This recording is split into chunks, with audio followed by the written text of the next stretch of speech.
In the rugged embrace of Thunder Basin, where the wind carries whispers of forgotten wars and the mountains guard their secrets like silent sentinels, appearances can be deceiving.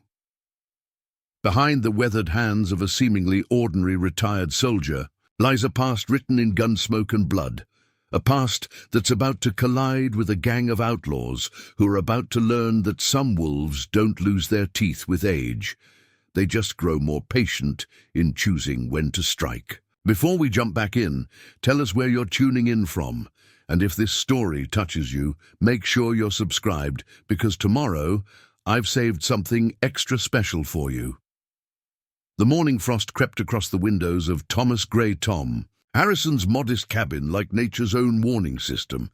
At 65, the retired Union Army sergeant had crafted a life of careful routine in the small town of Bitter Creek, Wyoming Territory. Every day, he'd make his way down to Regina's Mercantile with a slight limp, a war wound, he'd tell anyone who asked, to enjoy his morning coffee and honey bread while reading week-old newspapers from back east. Today, however, the routine felt different. His calloused fingers, which sometimes trembled too much to hold his coffee steady, traced the edges of an iron-bound chest hidden beneath the loose floorboards of his bedroom. Inside lay remnants of a life he'd tried to bury. A custom-made Lamat revolver with a carved ivory grip, its unique 9-shot cylinder and secondary barrel marking it as no ordinary weapon. Newspaper clippings that had yellowed with age, and a silver pocket watch with a distinctive dent from a bullet that had nearly ended his story years ago. One particular clipping caught his eye. Ghost Wolf End's Red Rock Massacre, Notorious Connor. Gang found dead at dawn. He folded it away quickly, those memories better left in darkness. The locals called him Grey Tom, the quiet veteran who lived alone with his wolf dog Shadow in a cabin overlooking Bitter Creek's only approach from the north. They whispered about his odd habits, how he never slept past sunrise, how he seemed to hear things before anyone else, how he kept that strange wolf dog that never barked, but watched everyone with unsettling intelligence. Regina Martinez, who'd run the Mercantile for the past decade, saw nothing more than a kind-hearted veteran who always paid his bills on time and asked after her daughter Elena's schooling. Sheriff Wade Cooper viewed him as a reliable deputy during emergencies, though he found it curious how the old soldier always declined formal deputization. What they didn't see were the carefully maintained weapon caches hidden throughout his property, each one cleaned and oiled weekly with military precision. They never noticed how his daily walks always took him past key defensive positions around town, or how those trembling hands steadied like iron when he thought no one was watching. They didn't question why Shadow, despite appearing like a half-tamed wild thing, moved with the disciplined precision of a military scout dog, or why the cabin's modest exterior concealed a complex network of escape routes and observation posts. The morning light filtered through his frost-covered window as Tom performed his daily ritual of checking his surveillance points. From his bedroom window, he could see clear down the valley to where the stage road wound through Devil's Throat Pass. The church steeple provided a perfect reference point for measuring distances. He'd chosen this property for its tactical advantages, though he told the townspeople he simply liked watching the sunrise over the mountains. Tom's carefully constructed world began to crack the day 3 riders appeared in Bitter Creek. They rode expensive eastern horses and wore city clothes too fine for the frontier, their eyes lingering too long on the town bank and the sheriff's office. He spotted them from his usual bench outside Regina's Mercantile, watching their reflections in the store window while they asked casual questions about local business and residents. Their gun belts were tied down tight, a telltale sign of men expecting trouble. That evening, as Tom prepared his dinner, skills honed during long campaigns in hostile territory, a signal fire flickered briefly in the distant hills, visible only from his bedroom window. The coded message was simple: "The Connors ride again." His mind flashed back to that blood-soaked dawn 15 years ago when he'd brought Jack, Mad Dog Connor, to justice, only to have the outlaw escape the hangman's noose through a corrupt judge's machinations. His hand didn't shake at all as he moved to the hidden cellar beneath his woodshed. Behind a false wall that looked like nothing more than old tool storage lay a room that would have shocked his neighbors. Alongside sophisticated weapons that wouldn't be common for decades to come sat enough ammunition to fight a small war, but it was the leather-bound journal on the rough-hewn desk that held his attention now. Its pages contained details of a past life, one that had earned him a fearsome name in 4 territories, and a reputation that still made hardened outlaws wake in cold sweats. They knew him then as the Ghost Wolf, not for his ability to disappear after a gunfight, though he was certainly skilled at that. The nickname came from how he could infiltrate any situation, blend in perfectly, and execute his plans, without anyone ever realizing he was anything but what he appeared to be. For 12 years, he had been the territory's most effective manhunter, the one marshals called when they needed problems solved permanently and quietly. That was before Bitter Creek, before he decided to disappear for real. He'd chosen this quiet valley carefully, building his cover story piece by piece. The limp from an old war wound, the tremor in his hands attributed to battlefield trauma, the quiet demeanor of a man who'd seen too much death in the war. Every detail of Thomas Harrison's life was crafted to ensure no one looked twice at the quiet veteran who lived on the edge of town. Shadow padded over silently, the wolf dog's keen senses already alert to the change in his master's demeanor. Together, they watched through the spyglass as the 3 riders made another pass by the bank, their movements too careful, their timing too precise. They weren't random outlaws looking for an easy score. They were scouts, and somehow they had caught his scent. Mad Dog Connor had finally found him, and the storm that was coming would test everything he'd built in this quiet corner of Wyoming. Tom reached down to scratch behind Shadow's ears, the animal's muscles tense with anticipation. "Looks like retirement's over, old friend," he murmured, his voice carrying none of the weariness he used in public. Time to remind them why they used to fear the wolf. The frost-laden morning air carried more than just the usual bite of Wyoming winter. Through his carefully positioned mirrors, Tom caught glimpses of the 3 scouts splitting up across town. One took a room at the Silver Spur Saloon, another at Regina's boarding house attached to the Mercantile, and the third making camp just outside town. Their positioning created a perfect triangulation around the bank. Professional work, though he'd expect nothing less from Mad Dog Connor's men.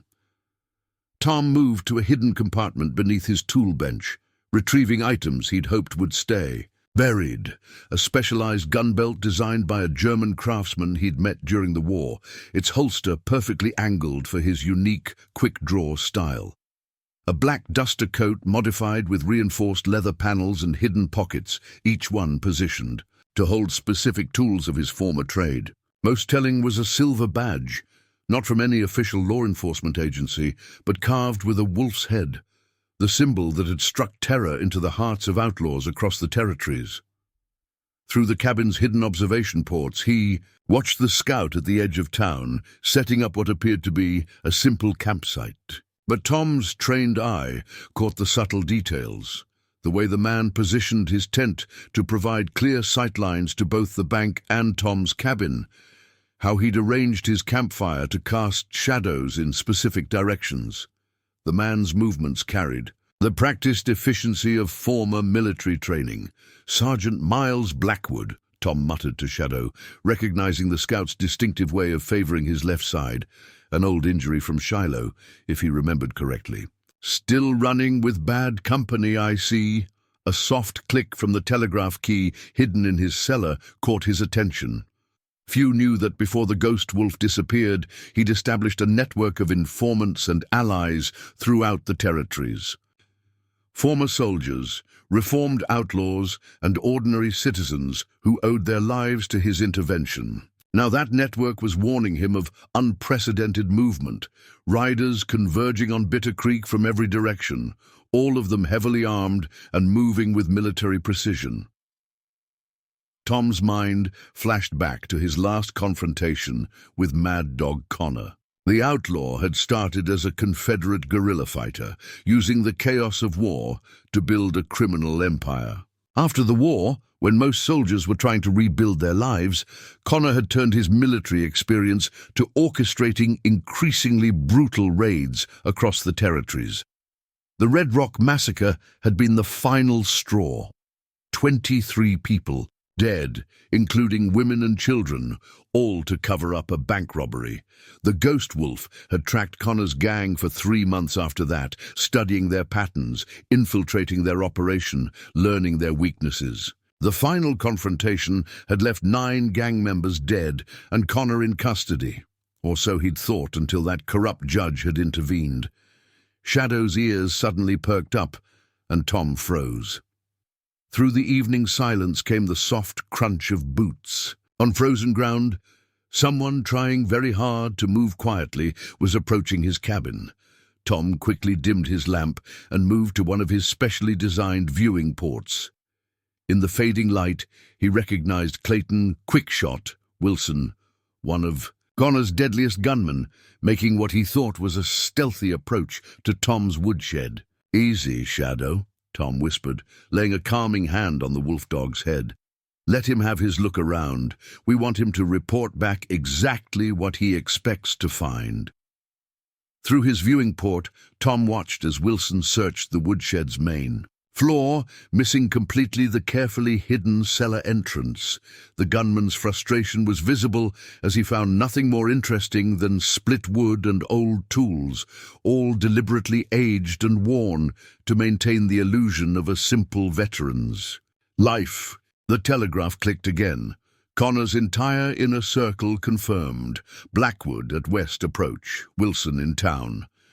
Hangman Hayes spotted at Devil's Throat Pass. This isn't just a robbery. They're equipped for war. Tom allowed himself a grim smile.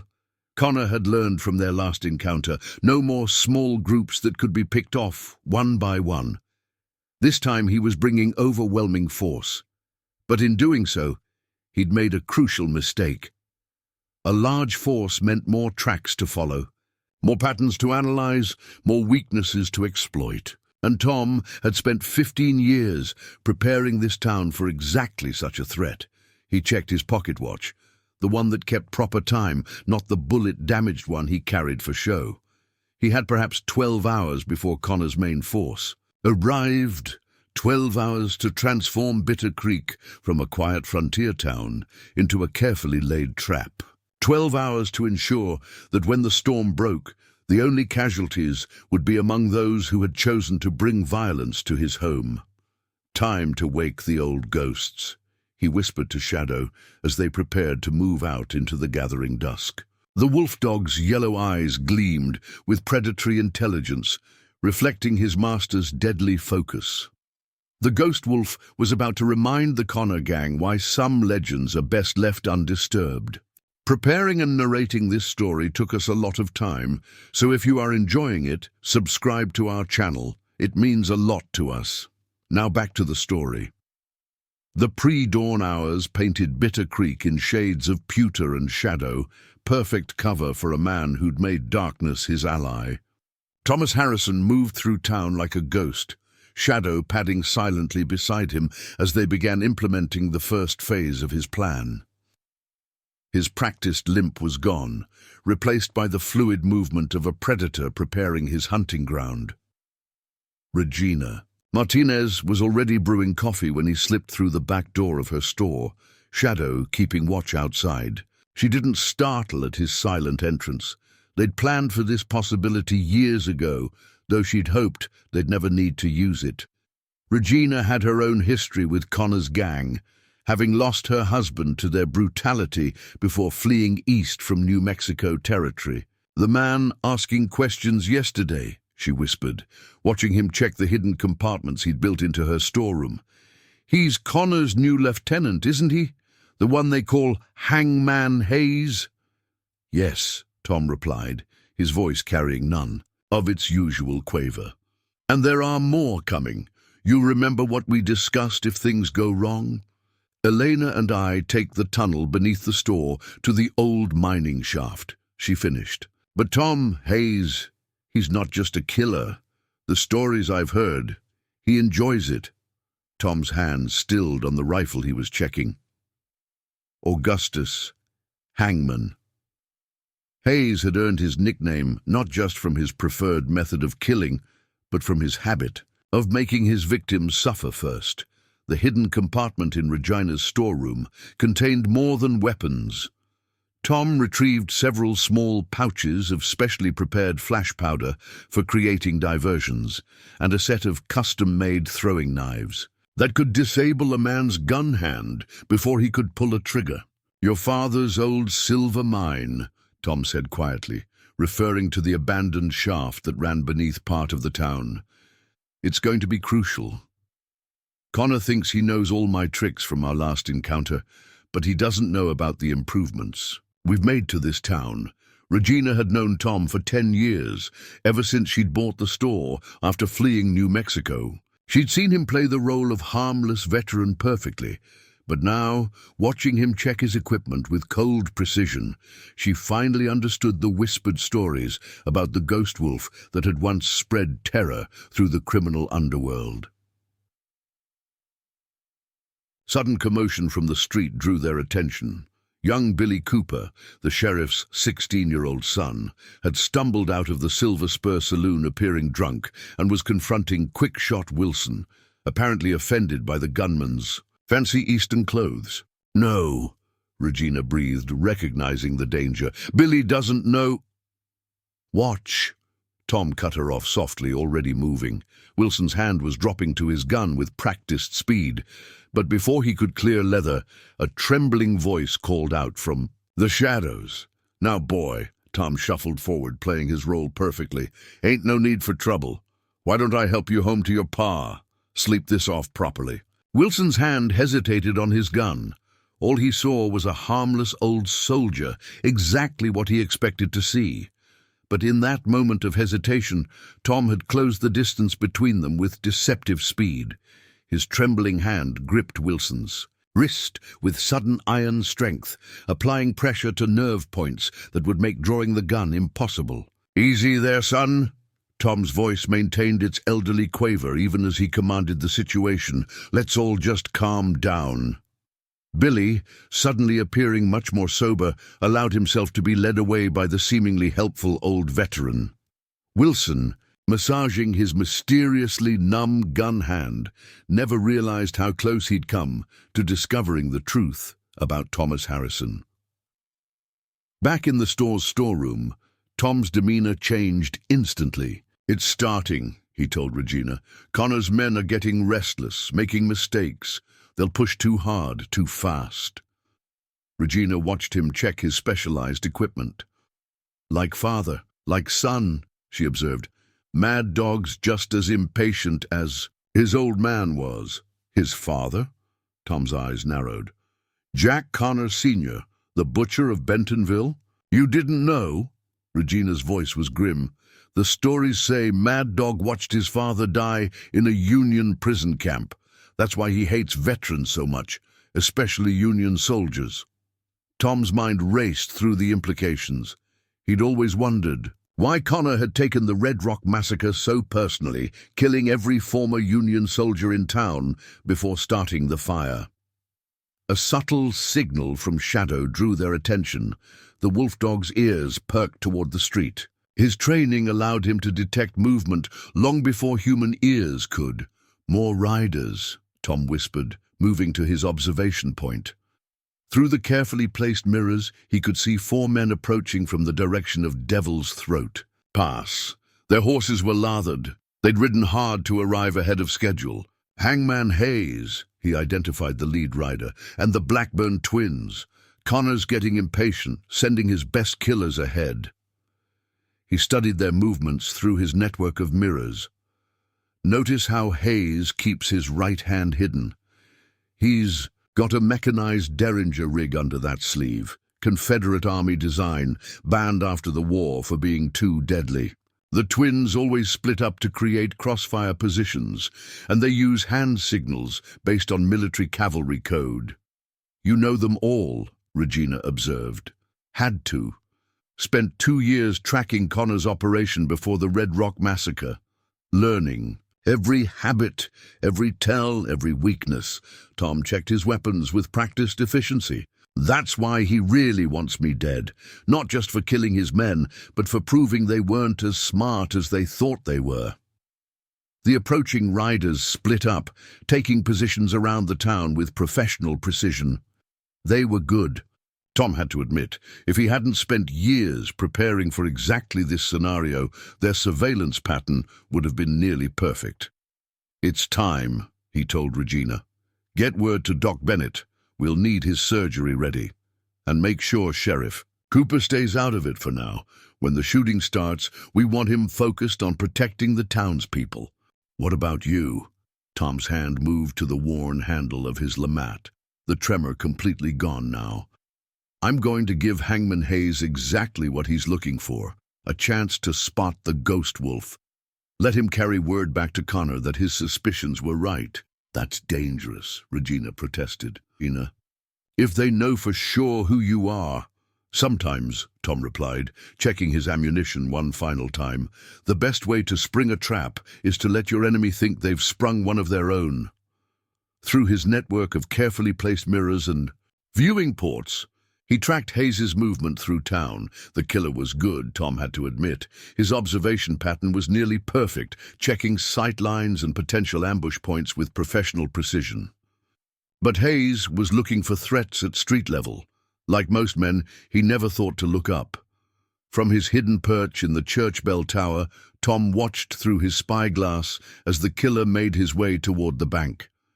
Shadow remained below, positioned to warn of any approach, his training allowing him to appear as nothing more than a common stray to casual observers. A message arrived via his hidden telegraph network. Connor's main force moving earlier than expected. Dawn attack likely. The Outlaws' impatience would work in Tom's favor. Men who moved too quickly made mistakes, and Tom had spent a lifetime learning to exploit such errors. From his vantage point, Tom could see the Blackburn twins setting up their own observation posts, one in the abandoned livery stable, the other near the saloon. Their triangulated coverage of the bank would have been impressive if Tom hadn't spent years preparing for exactly this scenario. A memory surfaced, sharp and clear despite the years, the night he'd first confronted Connor's gang, back when he still wore his silver wolf badge openly. He'd tracked them to a hideout in the Bighorn Mountains, only to find himself walking into an ambush. That night had taught him the value of patience, of letting enemies think they held the upper hand until the perfect moment to strike.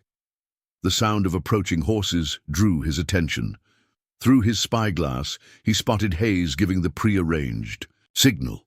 3 short flashes with a pocket mirror, undetectable to anyone who wasn't looking for it. The response came from Devil's Throat Pass.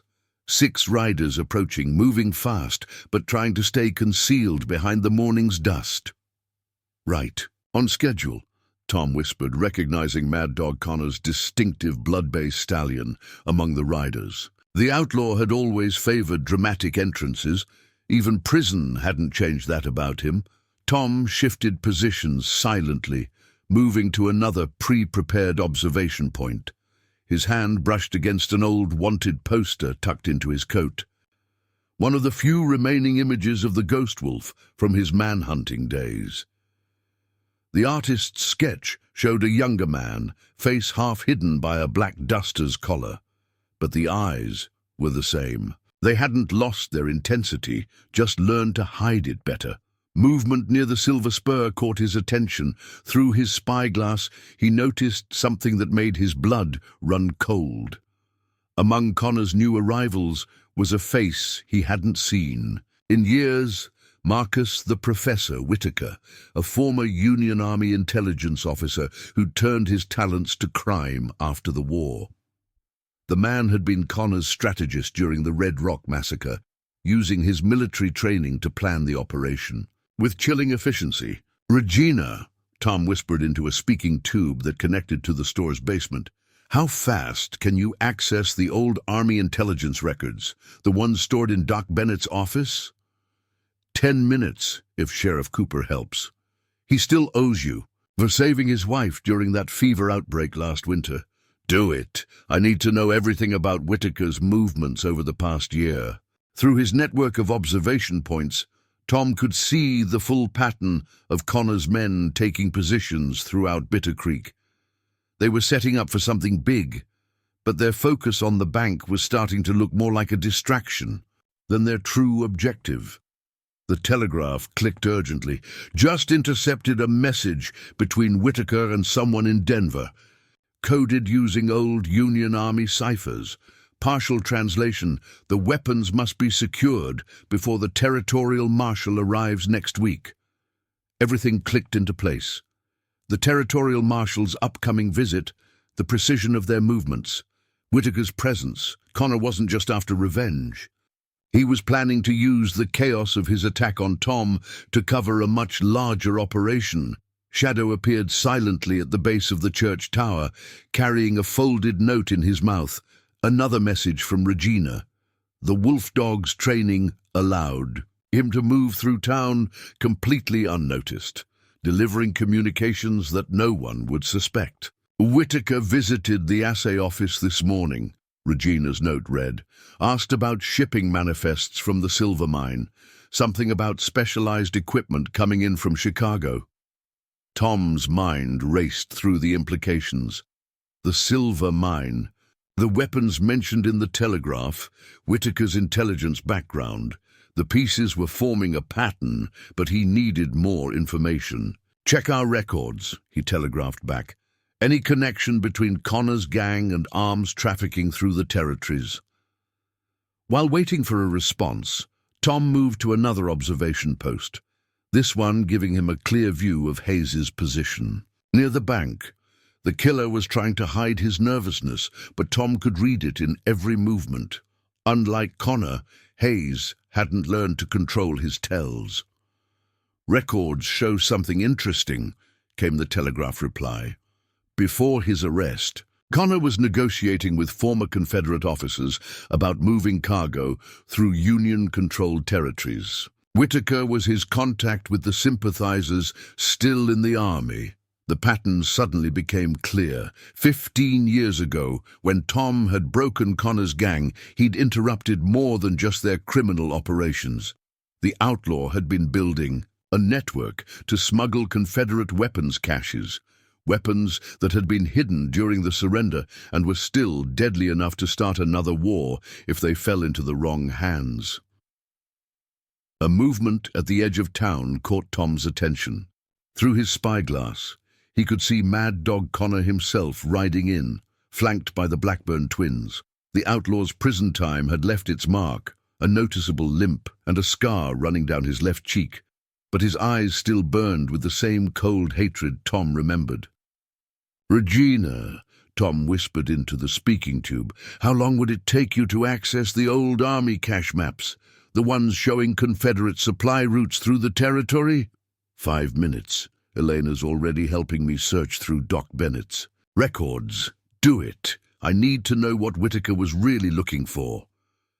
Through his observation network, Tom could see the whole pattern of Connor's operation taking shape. They were setting up for something massive, but the bank job that seemed to be their obvious target was starting to look more like an elaborate misdirection. The telegraph clicked again. "Just decoded more of Whitaker's message. The arsenal must be located before the Union patrols increase next month. The war isn't over, just waiting for the right spark." Everything fell into place. The territorial marshal's visit, the old Confederate weapon caches, Whitaker's careful intelligence gathering. Connor wasn't just seeking revenge. He was planning to use the chaos of his attack on Tom to uncover something that could reignite the very conflict they'd all fought so hard to end. Tom's hand moved to his hidden holster, checking his LeMat by touch alone. He'd prepared for Connor, seeking revenge, But this was something else entirely.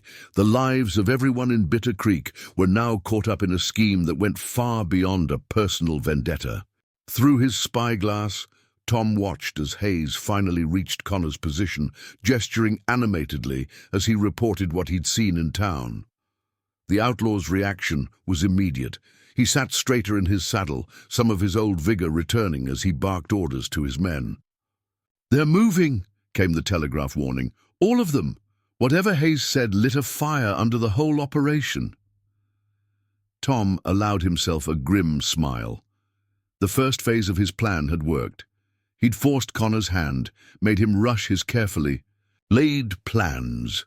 Now came the dangerous part, letting the outlaw think he was springing a trap while actually leading him and his entire gang into one of Tom's making. "Time to wake the ghosts," Tom whispered, his voice carrying none of its usual quaver as he began moving toward his next position. The ghost wolf was about to remind Connor and his men exactly why that name had once made them wake in cold sweats, not just to stop a robbery or prevent revenge, but to ensure that the war they'd fought so hard to end stayed in the past where it belonged. The unearthly stillness of a Wyoming winter dawn settled over Bitter Creek as Mad Dog Connor's operation began its first phase. From his concealed position, Tom watched as Whitaker orchestrated their initial moves with the precision of a military campaign. The professor hadn't lost his touch. Each man moved with purpose, establishing a complex web of control over the town's key points. Through his observation network, Tom noted how the Blackburn twins had modified their usual tactics. Instead of their standard cavalry-style maneuvers, they were implementing something more sophisticated, Union Army counterinsurgency techniques that had been classified during the war. Only someone with Whitaker's intelligence background would know these strategies. The first sign of their true intentions came when a heavily laden wagon train appeared on the horizon, approaching from the north. To untrained eyes, they looked like ordinary freight wagons bringing supplies to the mining operations, but Tom's experienced gaze caught the subtle details.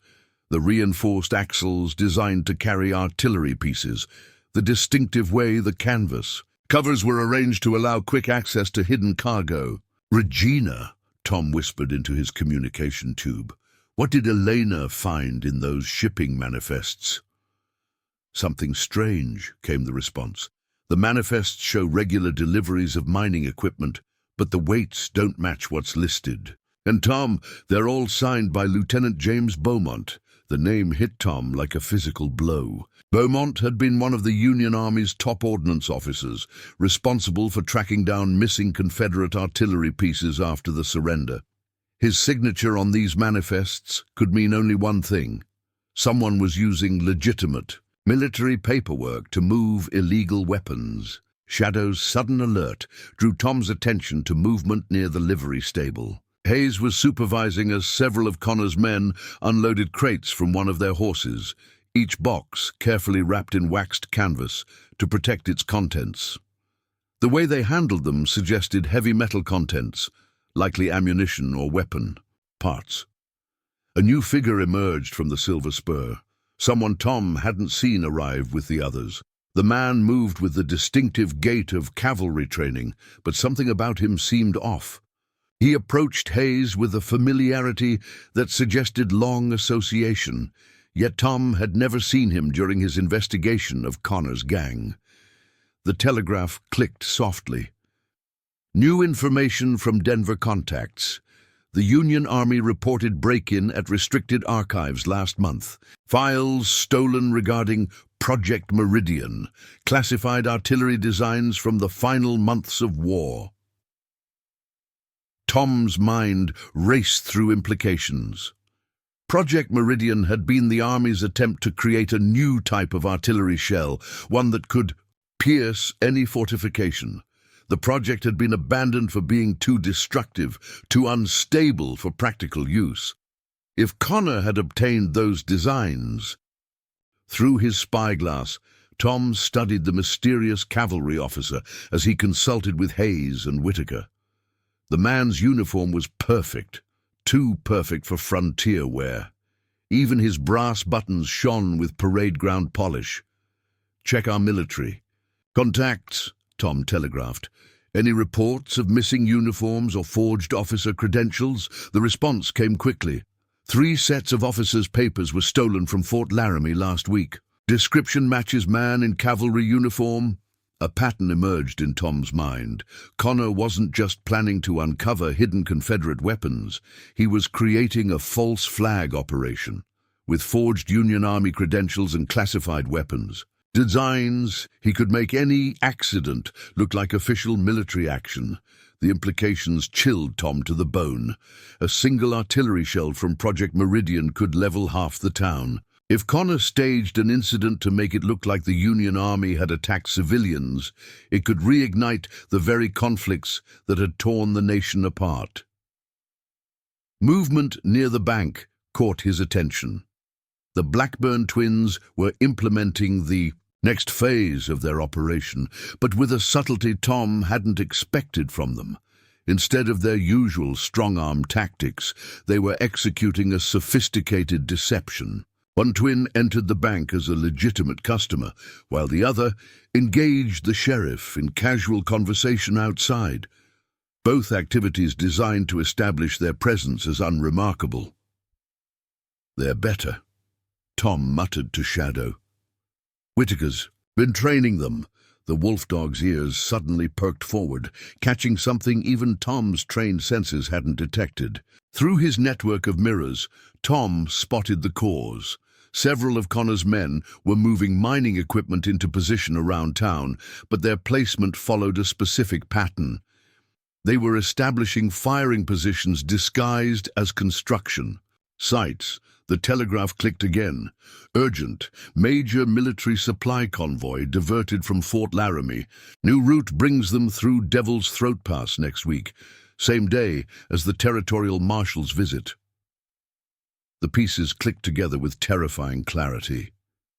Connor wasn't just planning revenge or trying to recover Confederate weapons. He was setting up a massive ambush, one that would provide him with modern military hardware while simultaneously creating an incident that could spark a new civil war. Tom's hand moved to his Lamat revolver, feeling the reassuring weight of its unique, dual-barrel design.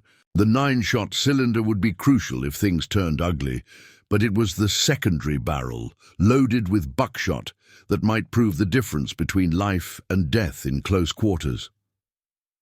Through his observation points, he watched as the fake cavalry officer began establishing his own authority in town.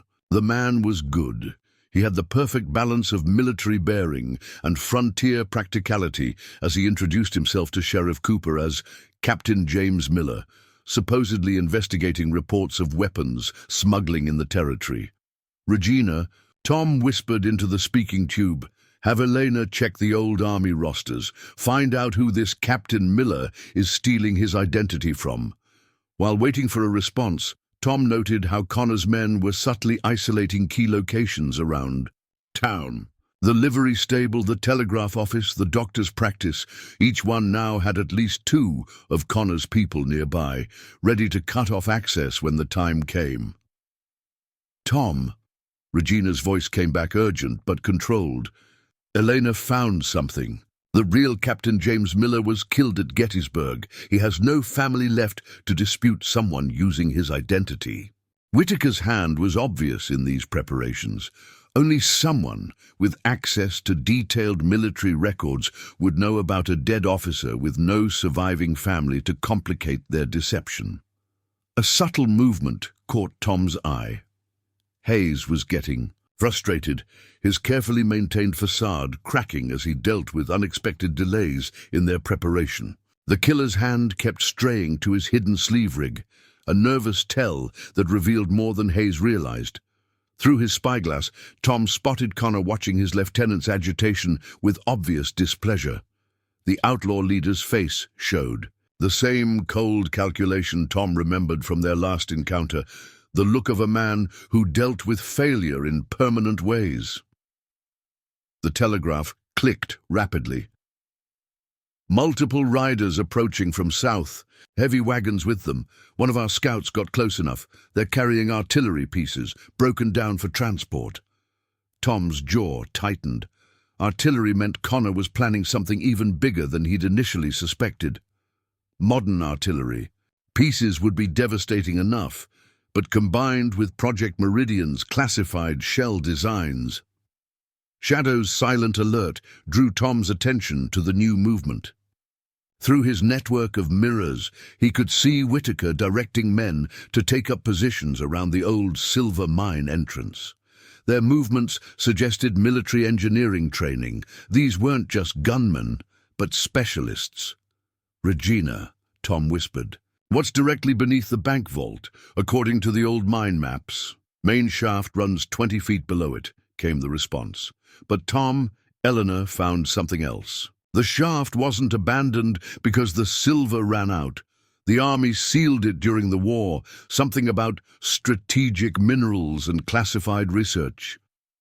Tom's mind raced through possibilities. The Civil War had driven both sides to desperate innovations. New weapons, new materials, new ways of dealing death. If Connor had discovered that some of those experiments had taken place in Bitter Creek's silver mine. The telegraph clicked again. Additional intelligence. Project Meridian wasn't just about artillery shells. Records mention mineral enhancement and geological amplification. Warning, most of this section is heavily censored. Tom watched through his spyglass as Connor gathered his key men for a final briefing. The Outlaws' expression showed none of the hot-blooded rage that had earned him his nickname. Instead, there was something worse. The cold satisfaction of a man seeing all his plans coming together. Whatever was hidden in that mine, whatever secrets Project Meridian had been pursuing, Connor had spent 15 years piecing together this operation. His revenge against the Ghost Wolf wasn't just about personal satisfaction. It was about using Tom's reputation, using the chaos of their confrontation to cover the acquisition of something far more dangerous than conventional weapons. The fake. Captain Miller was now directing some of Connor's men to set up checkpoints at key points around town, all under the guise of official military activity. Their positioning would allow them to control who could raise the alarm when their real operation began. Shadow pressed close to Tom's side, the wolf dog's muscles tense with controlled energy.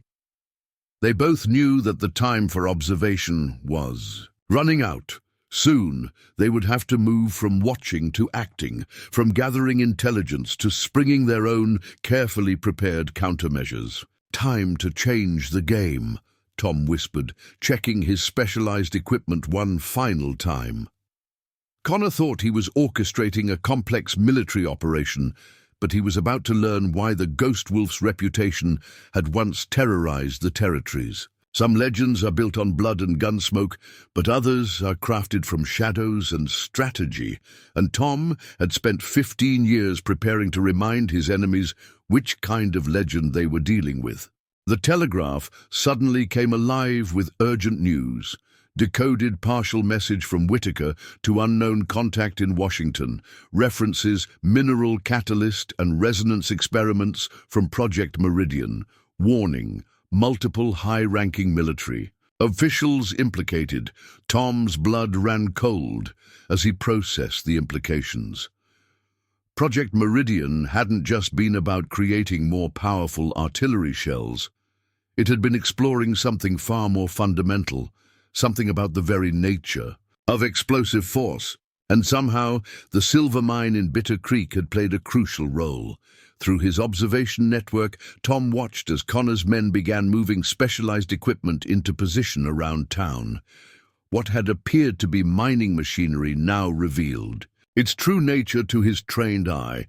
Precision survey instruments modified to detect specific mineral compositions. They were searching for something in particular, something that had been hidden in the mine during the war. "Regina," Tom whispered into the speaking tube, "have Elena check the civilian casualty records from the war." focus on mining accidents. In Union-controlled territories, while waiting for a response, he studied the way Whitaker was directing the placement of their equipment. The professor wasn't just following a standard search pattern, he was establishing a precise geometric arrangement around specific points in town. "Tom," Regina's voice came back, tight with concern, "Elena found something disturbing.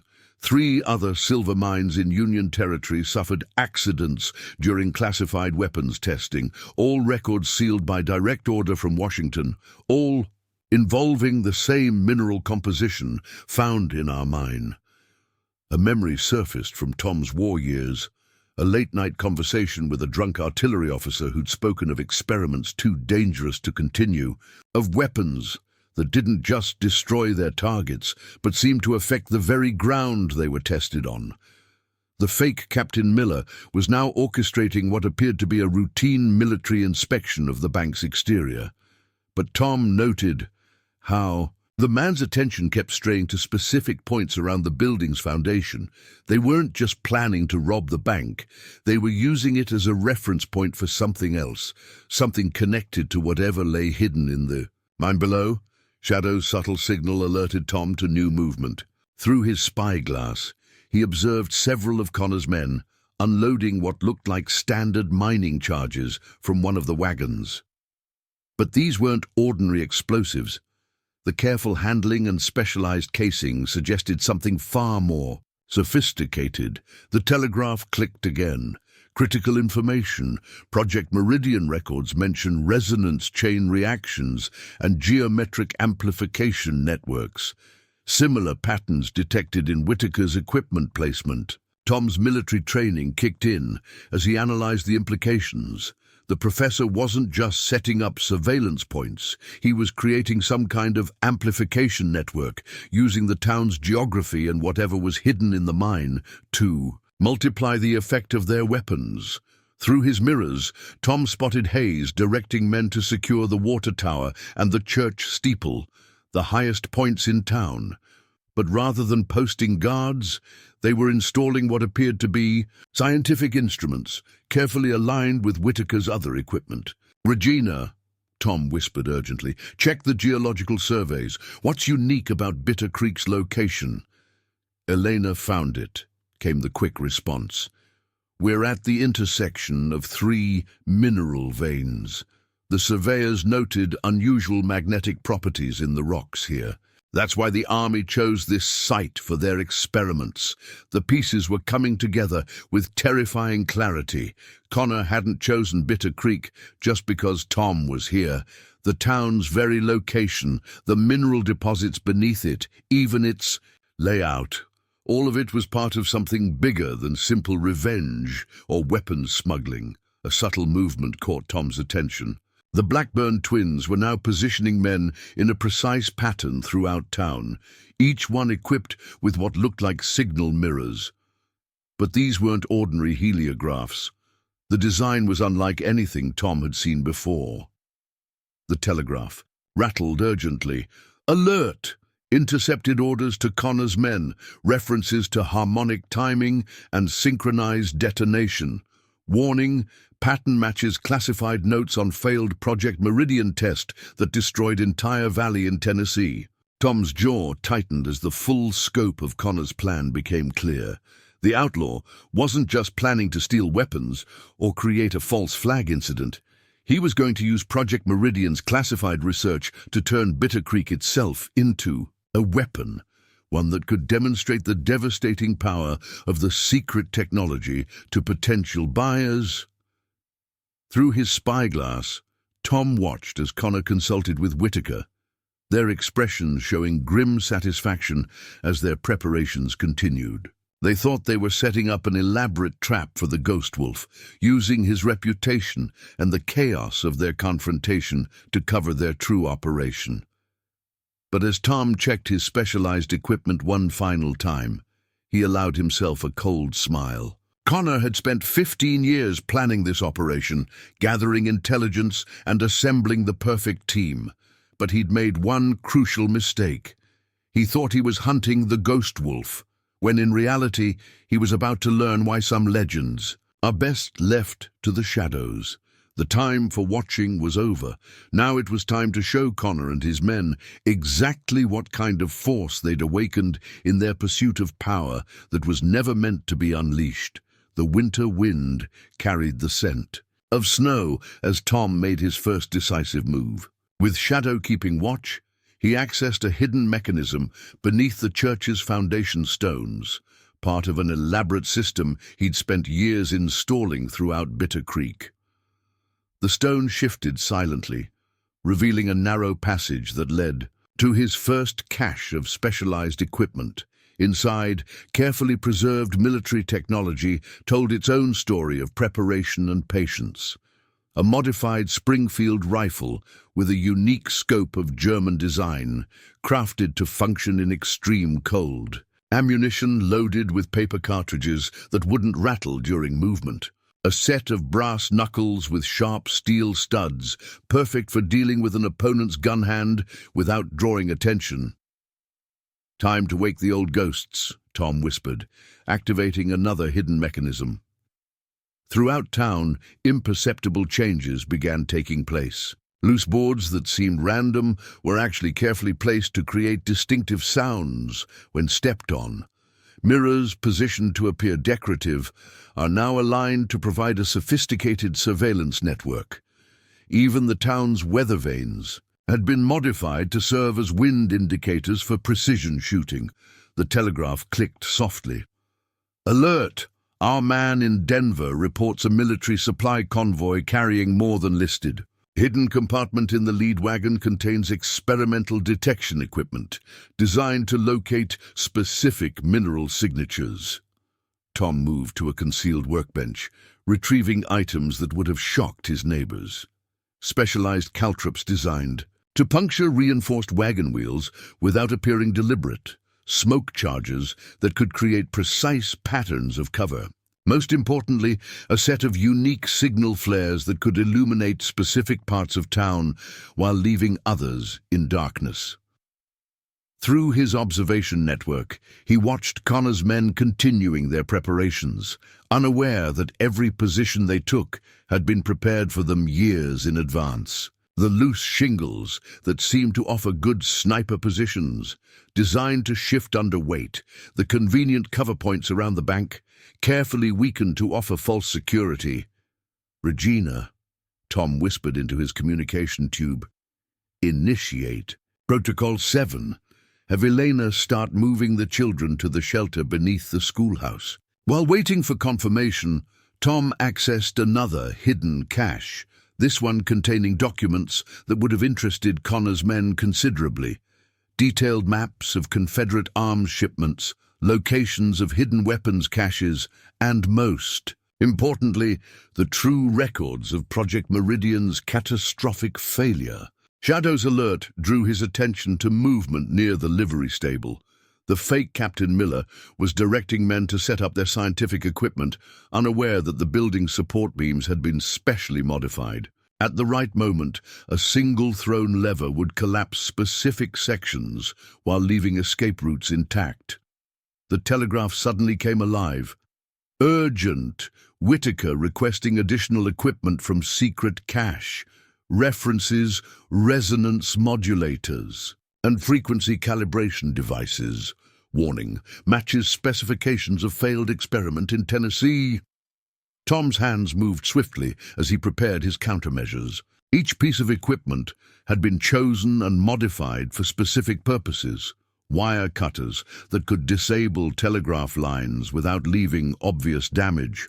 Smoke grenades that produced specific colors to signal his network of allies, even specially. Designed rifle suppressors that would make shots seem to come from different directions. "Regina," he whispered, "status on the mining chamber preparations." "Ready," came the response. "Old Man Chen finished the final modifications last night. The support beams will hold until we trigger them, then bring down exactly what we need, where we need it."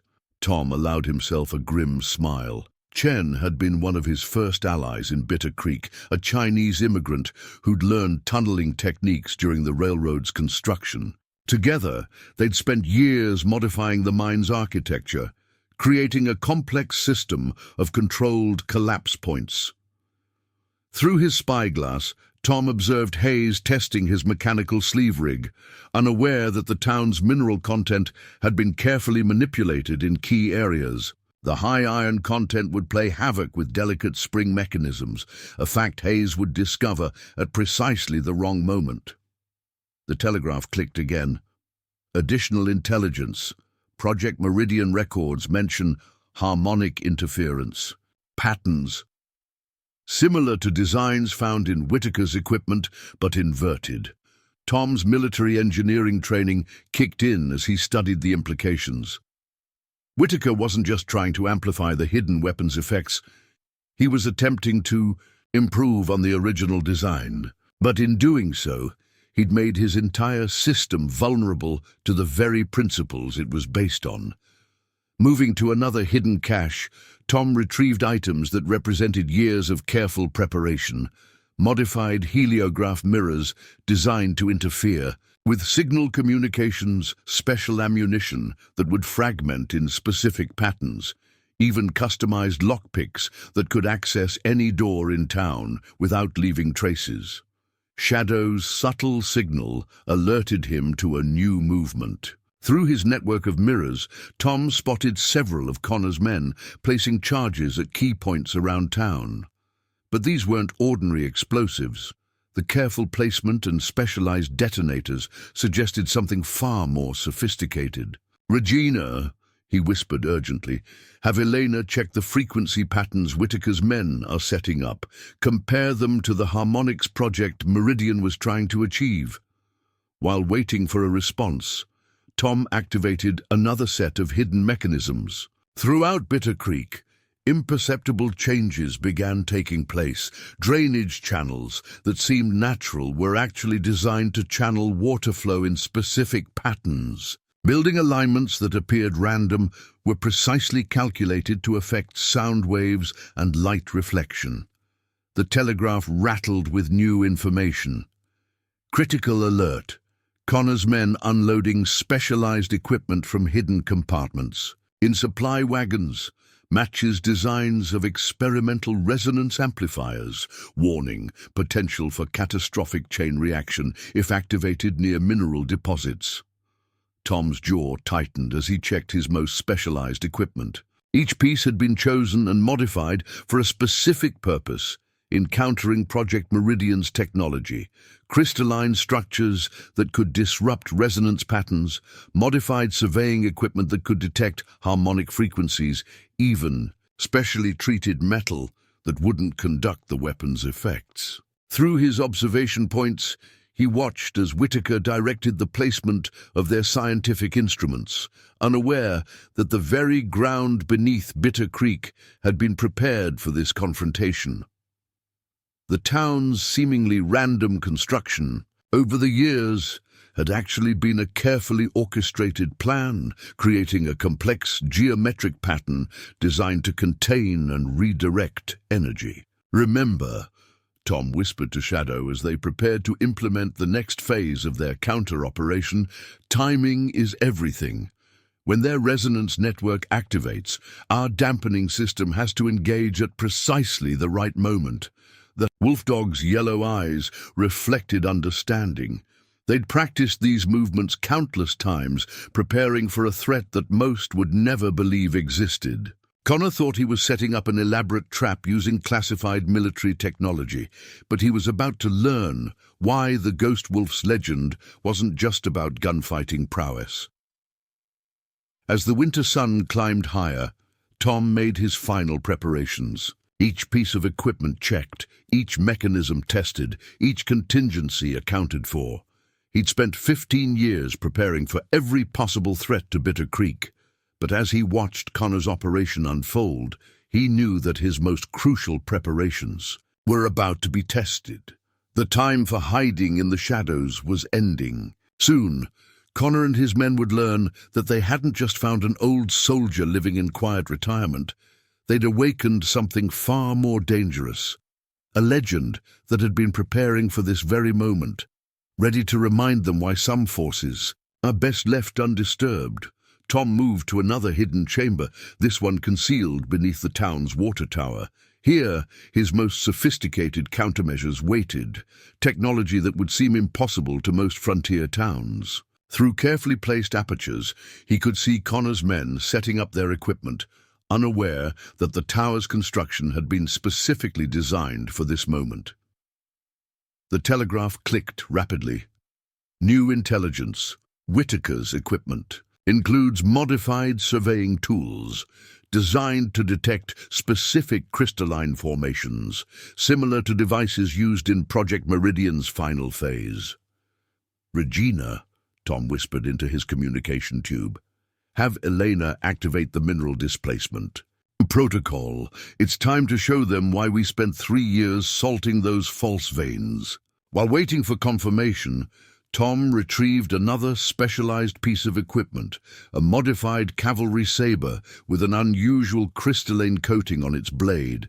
The metal had been treated with a process he'd learned from a German metallurgist during the war, designed to disrupt certain types of energy transfer. Through his observation network, he watched as the Blackburn twins began positioning their signal cores. The intricate pattern of their mirror placement would have been impressive if Tom hadn't spent years preparing countermeasures for exactly this type of communication system. "Sir," came Elena's voice through the speaking tube. "The mining chamber. Sensors are showing unusual readings. The mineral deposits, they're resonating with Whitaker's equipment." Tom's military science training kicked in as he studied the data from his own monitoring devices. The professor wasn't just trying to locate the hidden weapons. He was attempting to use the natural properties of Bitter Creek's geology to enhance their effects. Shadow's alert drew his attention to the new movement. Through his spyglass, Tom observed several of Connor's men unloading what appeared to be standard mining equipment. But these weren't ordinary tools. The careful handling and unique configurations suggested something far more specialized. The telegraph rattled urgently. "Warning! Decoded orders mention harmonic convergence points and resonance cascade potential. Pattern matches theoretical weapons research from final days of war." Moving swiftly, Tom activated another set of hidden mechanisms. Throughout town, subtle changes began taking place. The specially treated glass in certain windows, the strategically placed metal deposits, even the precise spacing of building foundations, all had been calculated to create a complex interference pattern. "Regina," he whispered, "initiate Protocol 9. Have Chen begin flooding the lower mine levels according to the pattern we established." Old man Chen's expertise wasn't just in tunneling. He understood how water flow could affect mineral deposits, how pressure changes could influence geological formations. They'd spent years mapping every aspect of Bitter Creek's underground structure. Through his mirrors, Tom spotted Hayes directing men to set up what appeared to be standard survey markers around town. But his trained eye caught the subtle differences. These weren't for measuring distance, but for creating some kind of energy grid. The telegraph clicked again. "Critical update. Project Meridian records reveal attempted weaponization of natural harmonic resonance. Similar patterns detected in Whitaker's equipment configuration." Tom's hands moved swiftly over his specialized tools. Each piece had been chosen and modified for this specific threat. Frequency disruptors disguised as common mining equipment, energy dampeners hidden in ordinary-looking building materials. Even the town's bell had been carefully tuned to produce specific counter-frequencies when needed. Shadow's subtle signal alerted him to new activity near the bank. The fake captain, Miller, was now directing the placement of what appeared to be standard military communications equipment. But Tom noted how each piece aligned perfectly with Whitaker's survey markers. They were creating some kind of energy transmission network. "Elena," he whispered through the speaking tube. "Status on the resonance mapping?" Complete, sir, came the response. The patterns they're creating, it's like they're trying to turn the whole town into some kind of lens. Tom's scientific training from his days in Army intelligence helped him grasp the implications. Connor's men weren't just setting up individual pieces of equipment. They were attempting to transform Bitter Creek's entire geological structure into a massive energy amplification system, moving to his final hidden cache. Tom retrieved items that represented the culmination of 15 years of preparation, specially modified detonators that could disrupt energy patterns, crystalline structures designed to redirect harmonic frequencies, even treated metal plates that could shield against the weapon's effects. The telegraph suddenly came alive. Urgent, decoded message reveals timing sequence for resonance activation. Warning, pattern suggests exponential amplification potential. Tom's jaw set as he checked his most crucial equipment one final time. Each piece had been specifically designed to counter Project Meridian's technology. Frequency jammers disguised as common tools, energy dispersal systems hidden in plain sight. Even the town's layout itself had been subtly modified over years to create a complex defensive grid. Through his observation points, he watched as Whitaker consulted complex mathematical formulas, making final adjustments to their equipment. The professor was brilliant, Tom had to admit, but he was about to learn that true brilliance lies not just in creating weapons, but in preparing to neutralize them. Time to change the game, Tom whispered to Shadow as they prepared to implement their countermeasures. Connor thought he was orchestrating a sophisticated military operation, but he was about to discover that the Ghost Wolf's legend wasn't built solely on combat prowess. Some legends are crafted from shadow and science, from patience and preparation, and Tom had spent 15 years ensuring that when this day came, he would be ready not just to fight, but to systematically dismantle whatever threat emerged from the darkness of the past. The first true sign of crisis came with the morning stage's arrival. Tom watched through his network as the driver, an old Confederate veteran named Mac Hawkins, pulled his team to a sudden halt at the edge of town. Even from a distance, Tom could see the man's face pale as he recognized one of Connor's men. A killer known as Sweet Talk Jackson, famous for convincing victims to walk willingly to their deaths. Jackson's presence was no coincidence. The stage wasn't just carrying passengers today, it held something far more valuable. Military payroll documents that could be modified to authorize massive weapons shipments. Tom had arranged this particular delivery through his network months ago, creating the perfect bait for Connor's operation. Through his spyglass, Tom observed the subtle play of power unfolding. Jackson approached the stage with his trademark friendly smile, but his left hand kept brushing his coat pocket, where Tom knew he carried a specially modified derringer with brass knuckles built into its grip. The telegraph clicked urgently. Warning, second stage spotted approaching from north, not scheduled, carrying 3 passengers, matching the description of known arms dealers from Chicago. Tom's mind raced through implications. Connor wasn't just planning to forge military documents, he was bringing in buyers for whatever weapon they extracted. And from the mine, the entire operation was larger than even Tom had anticipated. Shadow's alert drew his attention to the new movement.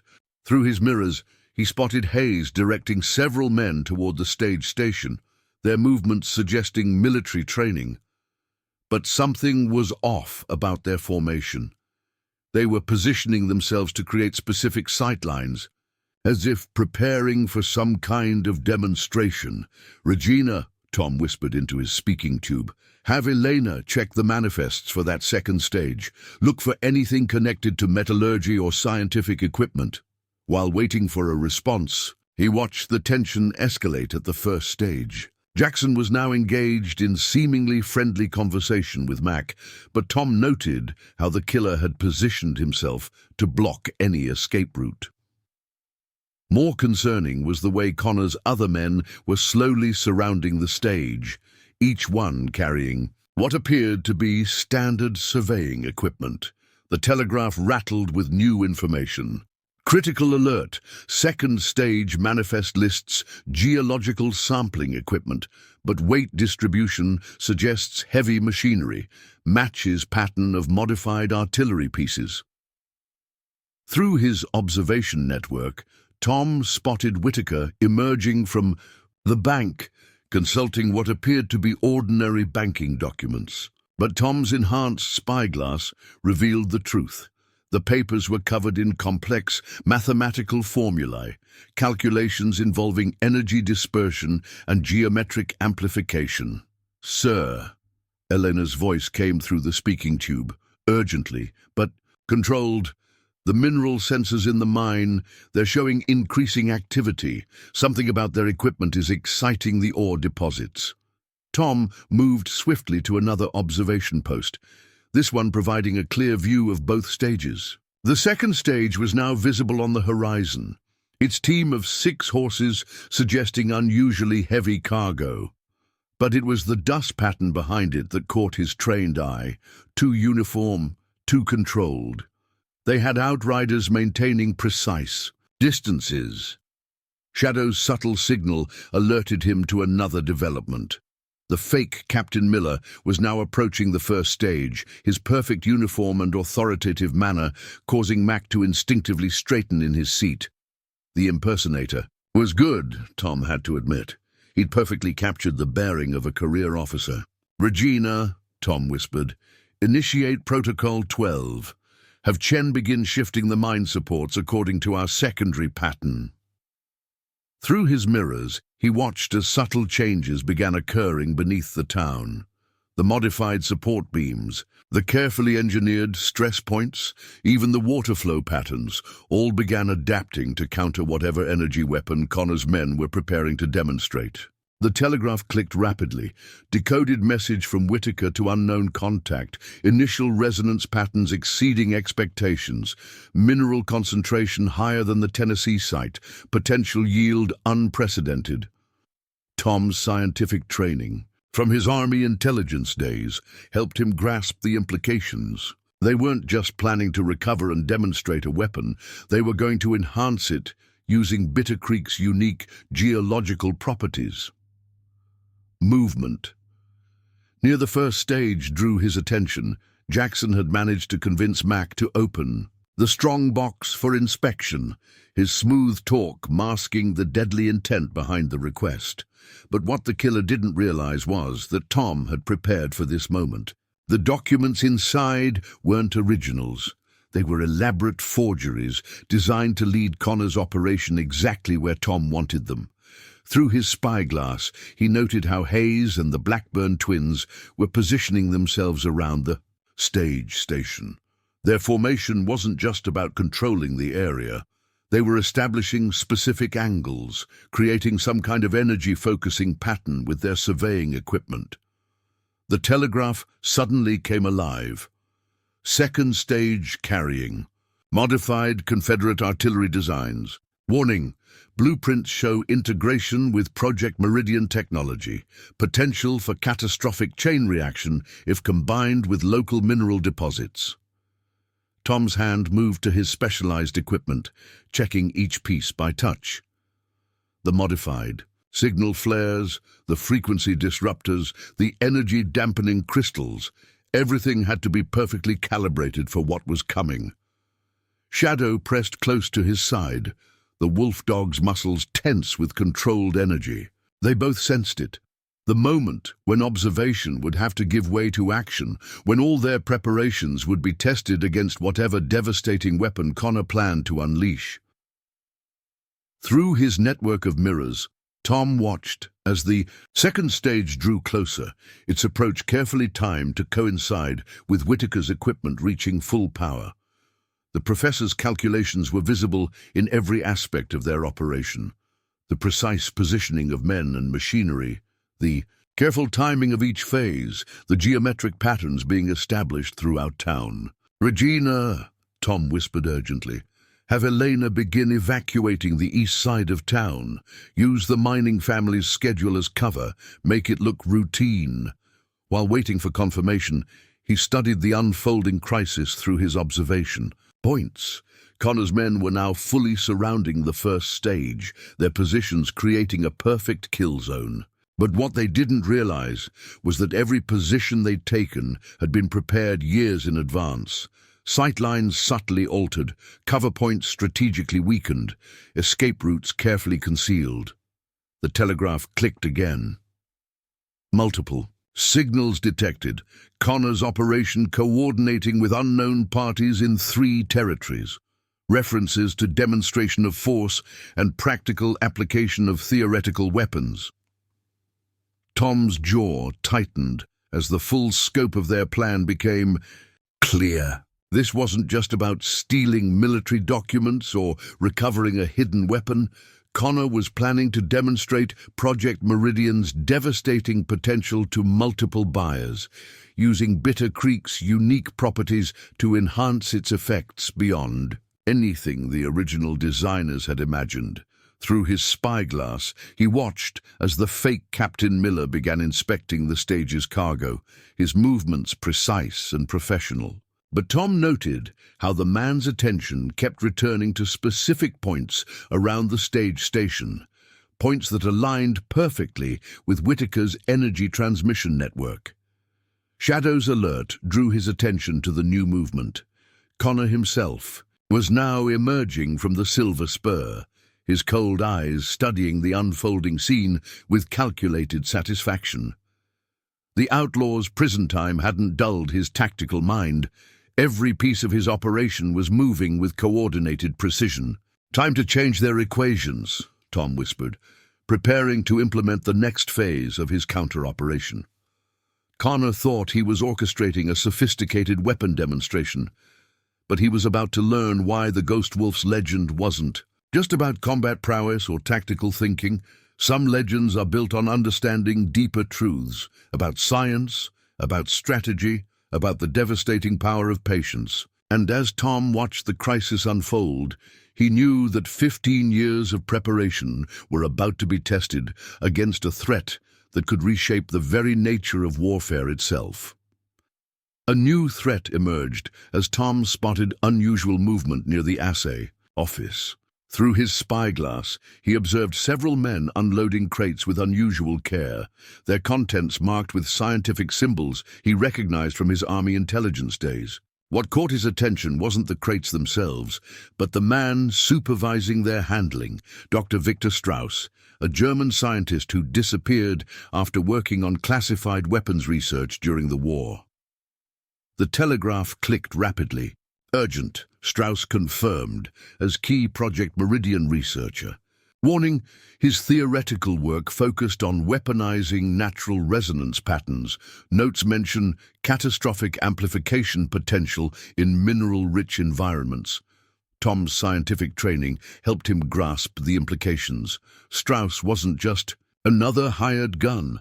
He was the theoretical mind behind Project Meridian's most devastating potential. His presence suggested Connor's plans were far more sophisticated than mere weapons theft or demonstration. Through his observation network, Tom watched as Strauss directed the placement of complex equipment around the stage station. Each piece was positioned with mathematical precision, creating what Tom recognized as an energy-focusing array similar to experimental designs he'd seen during the war. "Regina," he whispered into the speaking tube, "have Elena check the geological surveys. Again, look for any mention of unusual magnetic properties or crystalline formations." While waiting for a response, he noted how Sweet Talk Jackson's seemingly casual conversation with Mac was actually directing the stage driver to park in a very specific location, one that aligned perfectly with Strauss's equipment placement. Shadow's alert drew his attention to the new movement. The Blackburn twins were now positioning men with what appeared to be standard survey markers, but Tom's enhanced optics revealed their true nature: sophisticated energy measurement devices disguised as common equipment. The telegraph suddenly came alive. Decoded message from Strauss to unknown military contact. Natural resonance patterns in target area exceed theoretical limits. Potential for self-sustaining reaction confirmed. Through his mirrors, Tom observed Whitaker and Strauss consulting complex calculations, their expressions showing growing excitement. The combination of their expertise, Whitaker's military intelligence background and Strauss's theoretical brilliance, made them far more dangerous than typical outlaws. "Sir," Elena's voice came through the speaking tube, "the geological surveys show something strange, the mineral deposits under Bitter Creek. They form a natural amplification chamber, like they were placed deliberately." Tom's mind raced through possibilities. The Union Army hadn't just chosen this location randomly for Project Meridian. They'd selected it because the town's very geology could enhance their weapons' effects. But that same property could be turned against them if someone knew how to harness it properly. Movement near the second stage caught his attention. The Outriders weren't just providing security. They were carefully placing small devices at regular intervals along the road. Through his spyglass, Tom recognized them as resonance markers, designed to create a synchronized energy pattern. The telegraph clicked urgently. Multiple signals detected, buyers arriving from 3 territories, representatives from foreign governments confirmed. They're not just planning a demonstration, they're staging an international auction. Tom's jaw tightened as he watched Connor emerge from the Silver Spur again, this time accompanied by a man Tom hadn't seen in years, Colonel James Blackwood, formerly of Confederate intelligence, now one of the most notorious arms dealers in the territories. His presence confirmed the operation's true scope. This wasn't just about weapons or revenge, but about changing the balance of power across the entire frontier. "Regina," he whispered, "initiate Protocol 15. Have Chen begin activating the mineral displacement charges according to the tertiary pattern." Through his observation points, Tom noted how Strauss's equipment was beginning to affect the surrounding area. The air itself seemed to shimmer with unusual energy, and Tom's specialized instruments showed increasing resonance patterns throughout the town's mineral deposits. Shadow pressed closer, the wolfdog's keen senses detecting the subtle changes. In their environment, they'd trained for many threats, but this combination of brilliant minds and devastating technology presented a unique challenge.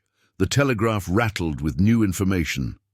"Warning! Strauss's calculations show potential for chain reaction. If successful, the demonstration could trigger sympathetic resonance in mineral deposits throughout the territory." Tom's scientific knowledge helped him understand the terrifying implications. Connor wasn't just planning to demonstrate a powerful weapon. He was preparing to show how Project Meridian's technology could be used to control entire regions by threatening their geological stability. Through his network of mirrors, he watched as more players in this deadly game revealed themselves. The buyers arriving on the second stage weren't just arms dealers. They were representatives from powers that would love to see the American frontier descend into chaos. The time for subtle observation was ending. Connor had assembled a team that combined military precision, scientific brilliance, and ruthless ambition. But as Tom checked his specialized countermeasures one final time, he allowed himself a grim smile. The Ghost Wolf's legend wasn't built solely on combat skills or tactical thinking. It was crafted from understanding how to turn an enemy's greatest strengths into their ultimate vulnerabilities.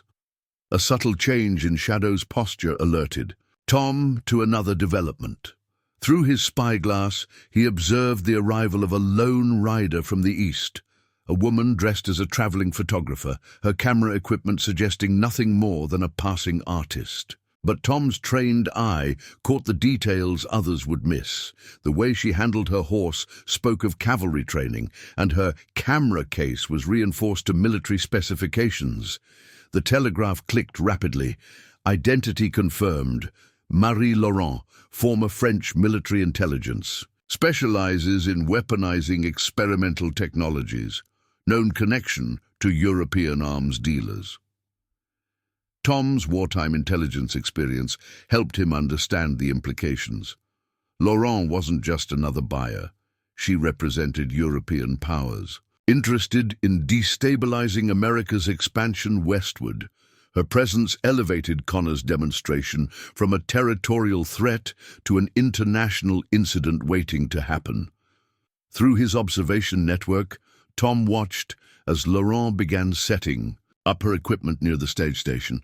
What appeared to be a photographer's darkroom tent was actually concealing sophisticated measuring devices, each one designed to document the weapon's effects for foreign military analysis. "Regina," he whispered into the speaking tube, "have Elena check our diplomatic contacts, see if there's any pattern of unusual European military attachés arriving in the territory." While waiting for a response, he noted how Strauss and Laurent exchanged subtle signals, a code system he recognized from his intelligence days, used by an international network of weapons researchers. Their collaboration suggested the technology demonstration had been planned well before Connor's operation began. Shadow's alert drew his attention to the new movement. Several of Connor's men were now positioning wooden crates around town, seemingly at random. But Tom's enhanced optics revealed a disturbing pattern. Each crate contained components that, when assembled, would create a massive energy collection array. The telegraph suddenly came alive. Multiple diplomatic cables intercepted, references to demonstration of new frontier pacification methods and geological warfare potential. Warning, European military observers confirmed in 3 territorial capitals. Through his mirrors, Tom observed Whitaker, Strauss, and Laurent consulting over a set of complex diagrams. The combination of their expertise, military intelligence, theoretical physics, and weapons development, created a deadly synergy that could reshape the balance of power across continents. "Sir," Elena's voice came through the speaking tube. "The diplomatic records show something disturbing. 3 European nations have recently purchased large tracts of land along known mineral veins, all within the resonance range of major settlement points." Tom's strategic training kicked in as he grasped the larger picture. The weapon demonstration wasn't just about selling destructive technology. It was about proving how America's own geological riches could be turned against its expansion. The very minerals that had drawn settlers west could become the means of controlling entire territories. Movement near the stage station caught his attention. Sweet Talk Jackson was now engaging Mac in what appeared to be casual conversation about photography, maneuvering the stage driver to allow Laurent better access to her equipment. The layers of deception in their operation showed planning that went far beyond typical outlaw schemes. The telegraph clicked urgently. New intelligence. Laurent's presence connected to recent European military exercises, testing similar resonance technologies in colonial territories, results classified at highest levels. Tom's jaw tightened as he watched the complex operation unfold. Connor had assembled more than just a gang of outlaws or a team of scientists. He'd created an international incident waiting to happen, one that could reshape the future of the American frontier. "Regina," he whispered, "implement Protocol 17. Have Chen begin adjusting the mine's resonance dampeners to account for European measurement frequencies." Through his observation points, Tom noted how Laurent's presence was affecting the operation's dynamics. The European connection added layers of complexity to their security, with Connor's men now implementing protocols that suggested formal military training from multiple nations. Shadow pressed against his leg, the wolf dogs, instinct sensing how the threat had evolved beyond mere physical danger.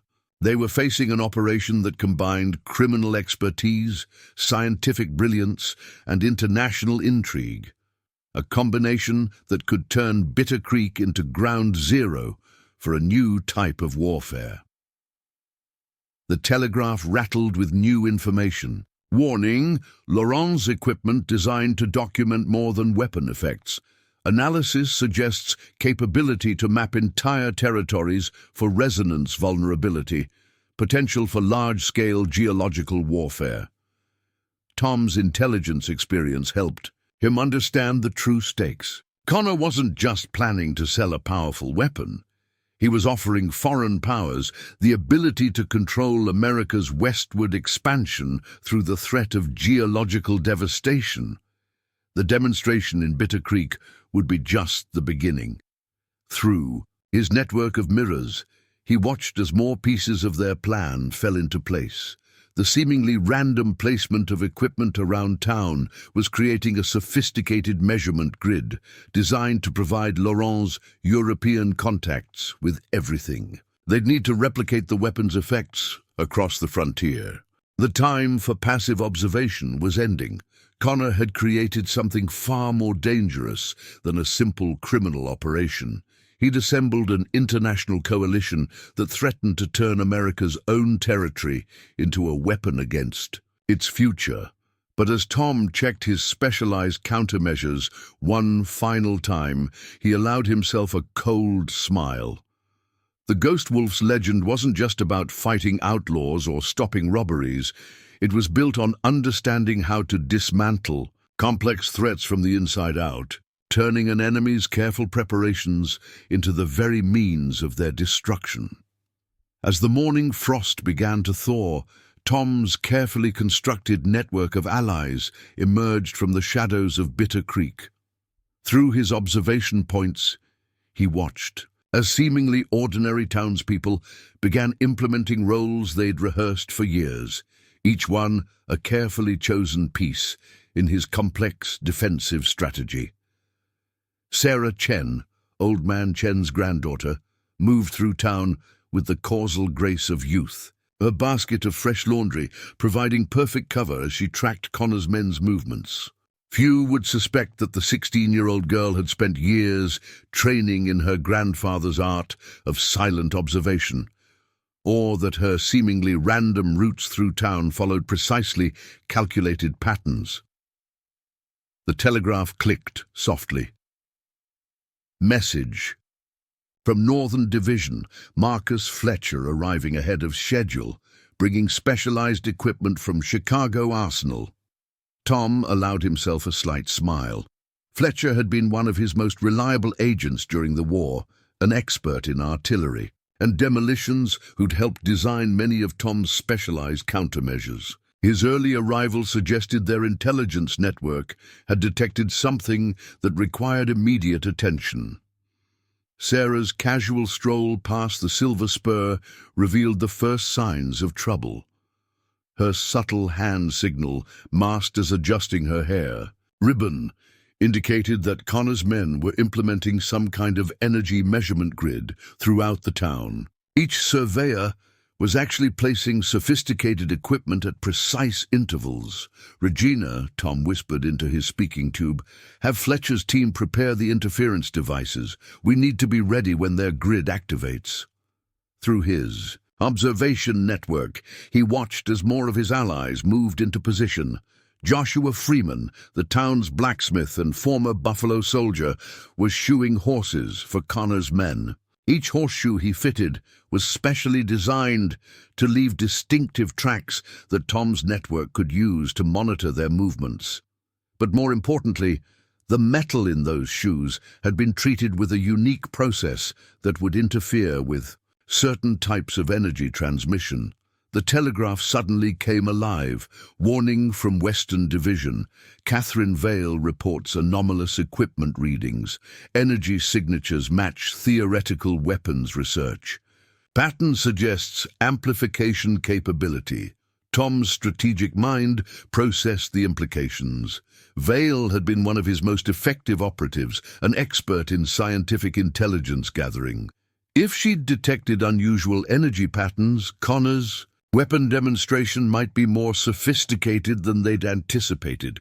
Shadow's alert drew his attention to the new movement. Through his spyglass, he observed Peter Wong making his deliveries to the general store. Each package contained more than just exotic spices. They were part of an elaborate communication system using Chinese cipher codes that Connor's men would never suspect. More importantly, the spices themselves had been carefully chosen for their mineral content, creating a town-wide pattern of interference zones. "Sir," Elena's voice came through the speaking tube, "the Hutchinson brothers report unusual vibrations in the mine tunnels. Something's affecting the mineral deposits." The Hutchinson brothers, three former Union combat engineers, had helped Tom modify Bitter Creek's underground infrastructure. Their mining operation provided perfect cover for maintaining an elaborate network of escape routes and defensive positions. But now their expertise would be crucial in understanding how Connor's weapon might interact with the town's geology. Through his mirrors, Tom spotted Isabella Reyes implementing the next phase of their defense as she cleaned rooms. At the Silver Spur, she was actually placing specially treated crystals at key points throughout the building. Each crystal had been designed to disrupt specific energy frequencies, a technology Tom had acquired from a German scientist during the war. The telegraph clicked rapidly. Fletcher's analysis confirms Connor's equipment designed for massive energy amplification. Warning: technology integrates elements from multiple classified military projects. Movement near the school caught Tom's attention. Miss Elizabeth Parker, the schoolteacher whose background in physics was carefully hidden, behind a modest exterior, was conducting what appeared to be a simple science lesson. In reality, she was using the children's activities to map energy fluctuations across town, their innocent games concealing sophisticated measurements. "Regina," Tom whispered, "activate Protocol 23. Have Chen's people begin placing the resonance dampeners according to Miss Parker's calculations." Through his observation points, he watched as more pieces of his defensive network engaged. James Cooper, the town's carpenter and former Union Army engineer, had spent years incorporating special features into every building he worked on. Now, those modifications, from treated wood to strategically placed metal reinforcements, would help protect the townspeople from whatever devastating weapon Connor planned to demonstrate.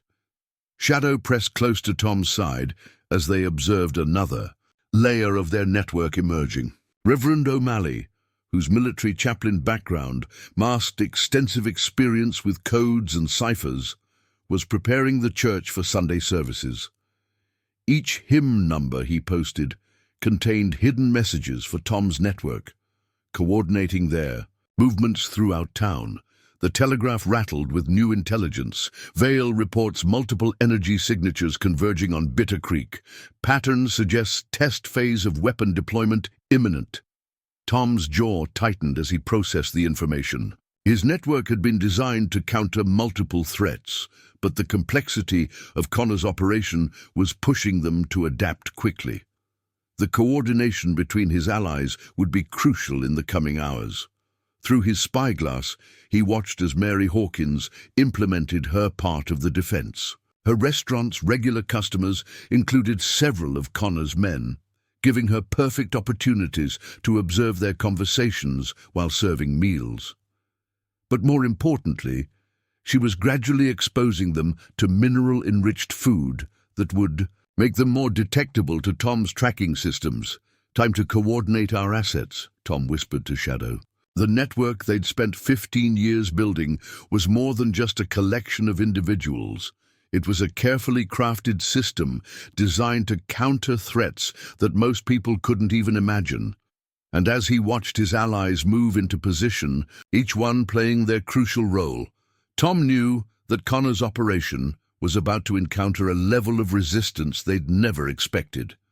The complexity of their defensive network was about to be tested against whatever devastating weapon Connor had planned. But as Tom observed his allies' coordinated movements, he allowed himself a moment of grim satisfaction. The Ghost Wolf's legend wasn't just built on individual skill. It was founded on the power of turning seemingly ordinary people into an extraordinary force for justice. The telegraph suddenly clicked with urgent news. Fletcher reports successful interception of coded message. European buyers requesting demonstration of cascading resonance effect. Warning, technology designed for territorial scale deployment. Through his observation network, Tom watched as another layer of his defense system activated. Clara Hutchinson, the youngest of the mining family, was leading her third-grade class in what appeared to be a simple spelling exercise.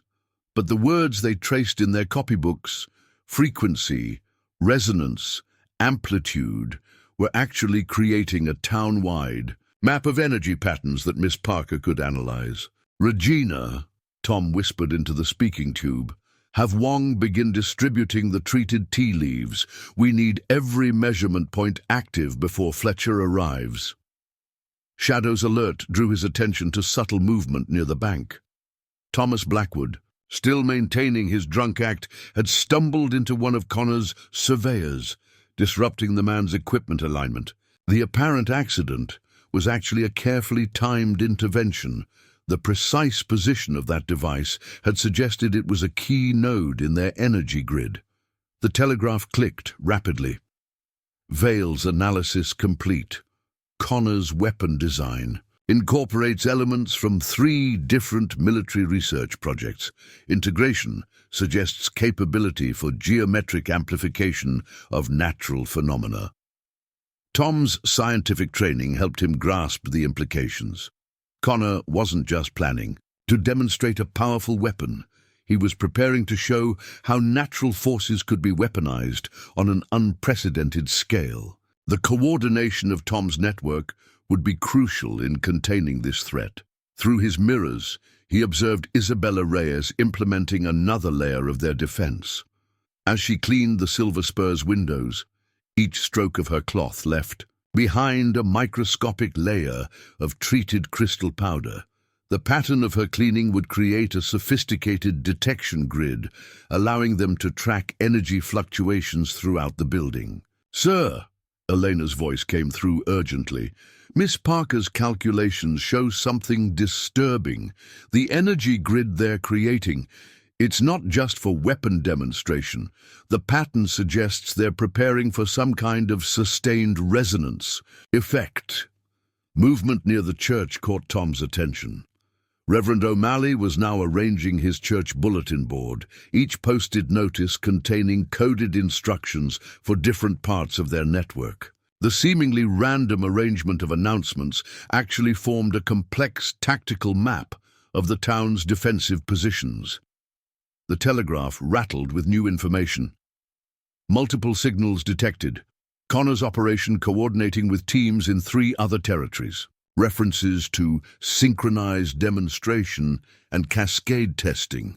Through his spyglass, Tom watched as Mary Hawkins implemented the next phase of their defense. Her routine food deliveries to various businesses now included specially prepared items that would help protect consumers from certain types of energy exposure. Each recipe had been carefully calculated by Miss Parker to provide maximum protection while maintaining perfect taste. Shadow pressed closer as they observed another crucial piece moving into place. Joshua Freeman wasn't just shoeing horses. He was gradually repositioning Connor's men's mounts throughout town. Each new location was precisely calculated to disrupt the geometric pattern of their energy grid. "Regina," Tom whispered, "have Fletcher's team prepare for Phase 2. The resonance patterns suggest they're planning something bigger than a single demonstration." The telegraph clicked again. "Warning! Vale reports energy signatures matching failed experimental tests from Project Meridian. Pattern suggests an attempt to correct and enhance original design flaws." Tom's jaw tightened as he processed the implications. Connor's weapon wasn't just dangerous because of its power, it was devastating because it represented the culmination of multiple failed military experiments, each flaw corrected through careful study and brutal testing. Through his observation, he watched as Sarah Chen implemented another layer of their defense. Her seemingly casual conversations with other young people around town were actually coordinating a sophisticated surveillance network. Each teenager had been carefully trained to recognize and report specific types of equipment or behavior. The complexity of their defensive system was about to be tested against a threat that combined cutting-edge military science with ruthless criminal ambition. But as Tom observed his network's coordinated response, he allowed himself a moment of cold satisfaction. The Ghost Wolf's legend wasn't just built on individual skill or tactical brilliance. It was founded on the power of turning seemingly ordinary people into an extraordinary force for justice, each one prepared to stand against threats that most couldn't even imagine. The true scope of Connor's plan began to emerge as the morning sun climbed higher over Bitter Creek. Through his observation network, Tom watched Dr. Strauss directing the installation of what appeared to be standard surveying equipment near the mine entrance. But the German scientist's careful measurements and complex calculations suggested something far more sinister than simple geological study. "Sir," Elena's voice came through the speaking tube, urgently but controlled. "Miss Parker's analysis of their equipment placement shows a pattern we didn't expect. They're not just creating an energy grid. They're building some kind of resonance lens, using the whole town as a focal point."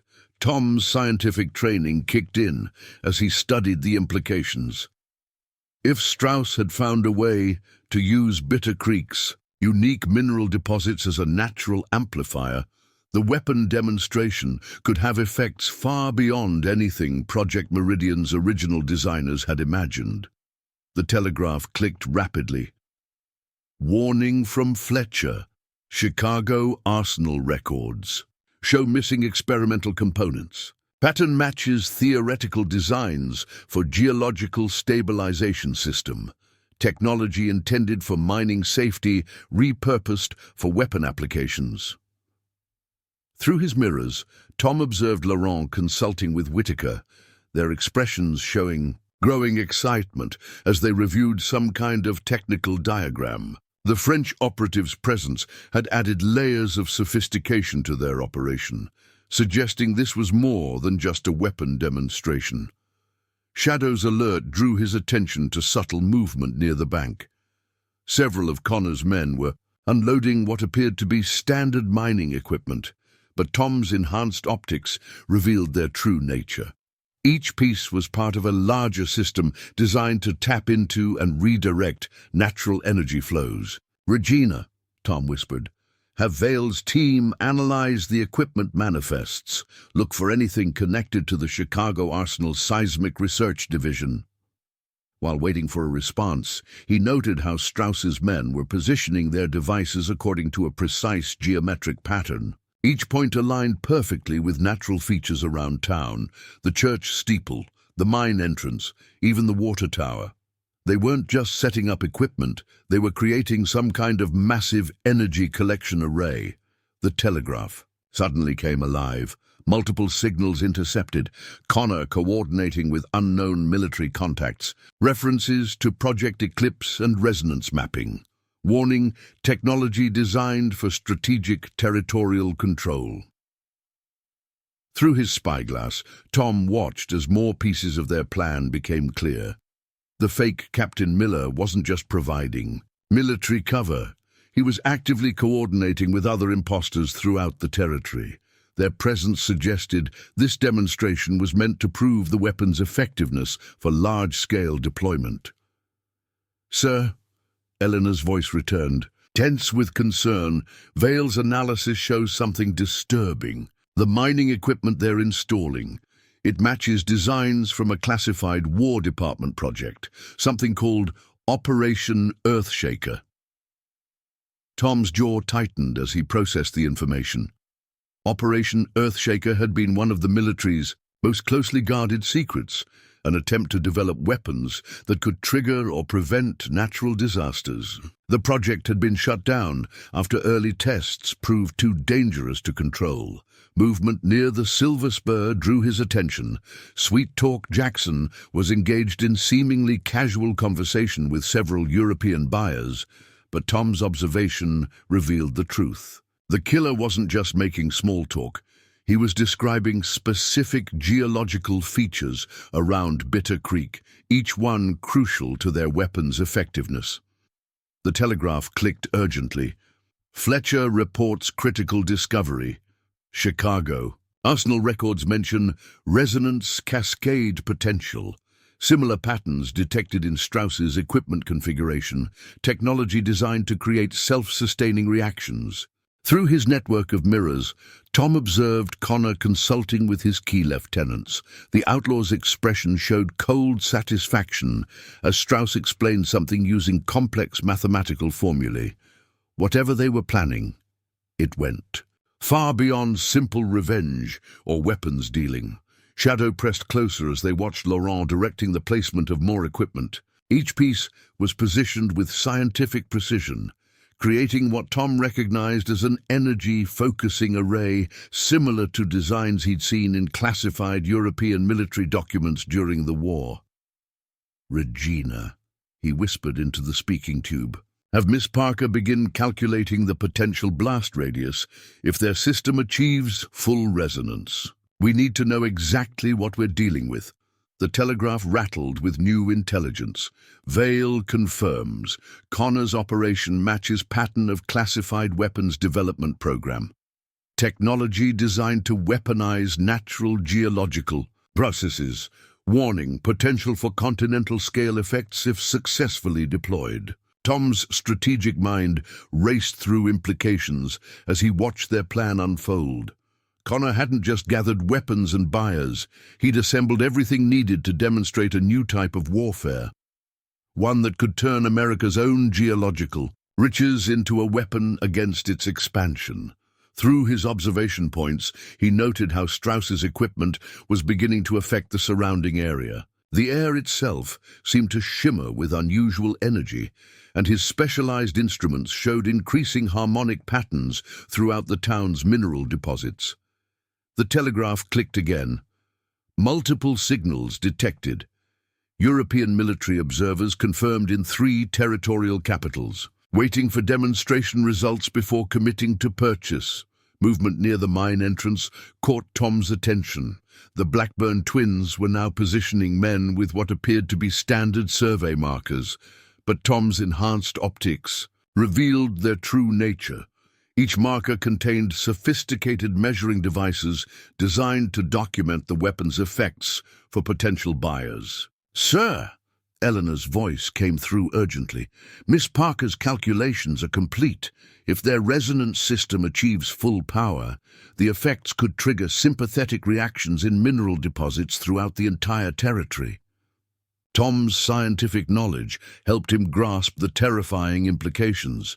Connor wasn't just planning to demonstrate a powerful weapon, he was preparing to show how Project Meridian's technology could be used to control entire regions by threatening their geological stability. The telegraph suddenly rattled with critical information. Warning, Strauss's calculations show potential for chain reaction.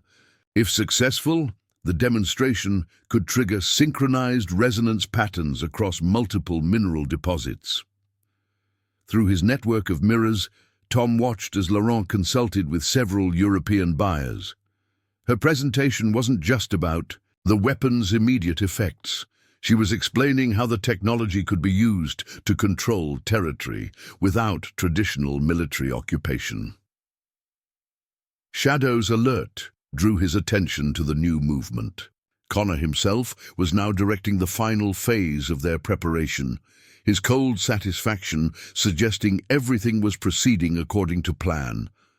But there was something in his expression that troubled Tom, a hint of eagerness that suggested he might not fully understand the forces he was about to unleash. "Regina," Tom whispered, "have Vale's team begin monitoring for harmonic fluctuations. The pattern of their equipment suggests they're planning something beyond a simple demonstration."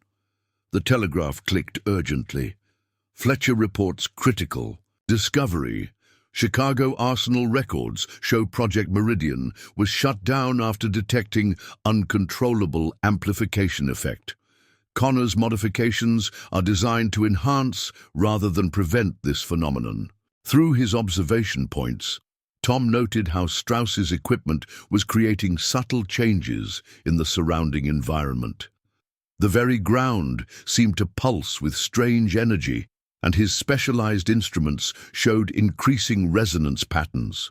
Throughout the town's mineral deposits, the true scope of their plan was becoming clear, and it was far more devastating than anything Tom had initially suspected. Connor hadn't just arranged a weapon demonstration. He'd created the perfect conditions to unleash forces that could reshape the very landscape of the American frontier. A new layer of Connor's plan emerged as Tom spotted unusual activity near the assay office. Through his spyglass, he observed several of Strauss's assistants carefully unpacking what appeared to be standard laboratory equipment. But the German scientists' reaction to their arrival, a rare show of genuine excitement, suggested these devices were far more significant than they appeared. The telegraph clicked rapidly. "Critical intelligence from Vale. Laboratory equipment matches designs stolen from British Royal Society. Theoretical research into Earth current manipulation and geological resonance amplification." Tom's scientific knowledge helped him understand the implications. The British had been conducting cutting-edge research into natural energy patterns, attempting to harness them for mining and construction. But in Connor's hands, that same technology could become a devastating weapon. "Regina," he whispered into the speaking tube, "have Fletcher analyze those new devices. Look for any connection to the British experiments in Australia." Through his mirrors, Tom watched as Laurent directed the installation of the laboratory equipment. Each piece was positioned with precise care, creating what he recognized as an advanced measurement array. But something about their placement troubled him. They weren't just measuring energy patterns, they were actively influencing them. Shadow's alert drew his attention to subtle changes in the environment. The wolf dog's keen senses had detected something even Tom's instruments hadn't registered yet, a low-frequency vibration emanating from the newly installed equipment. The telegraph suddenly came alive. "Warning from Chicago. Project Meridian. Records mention failed attempt to control natural resonance patterns. British technology may have solved critical stability issues." Through his observation network, Tom noted how Strauss's assistants were implementing an intricate calibration sequence. Each adjustment seemed to increase the subtle vibrations Shadow had detected, suggesting they were gradually awakening something within the Earth itself. "Sir," Elena's voice came through, tense with new information. "Miss Parker's analysis of the British equipment shows something unprecedented. They're not just measuring or amplifying natural energy.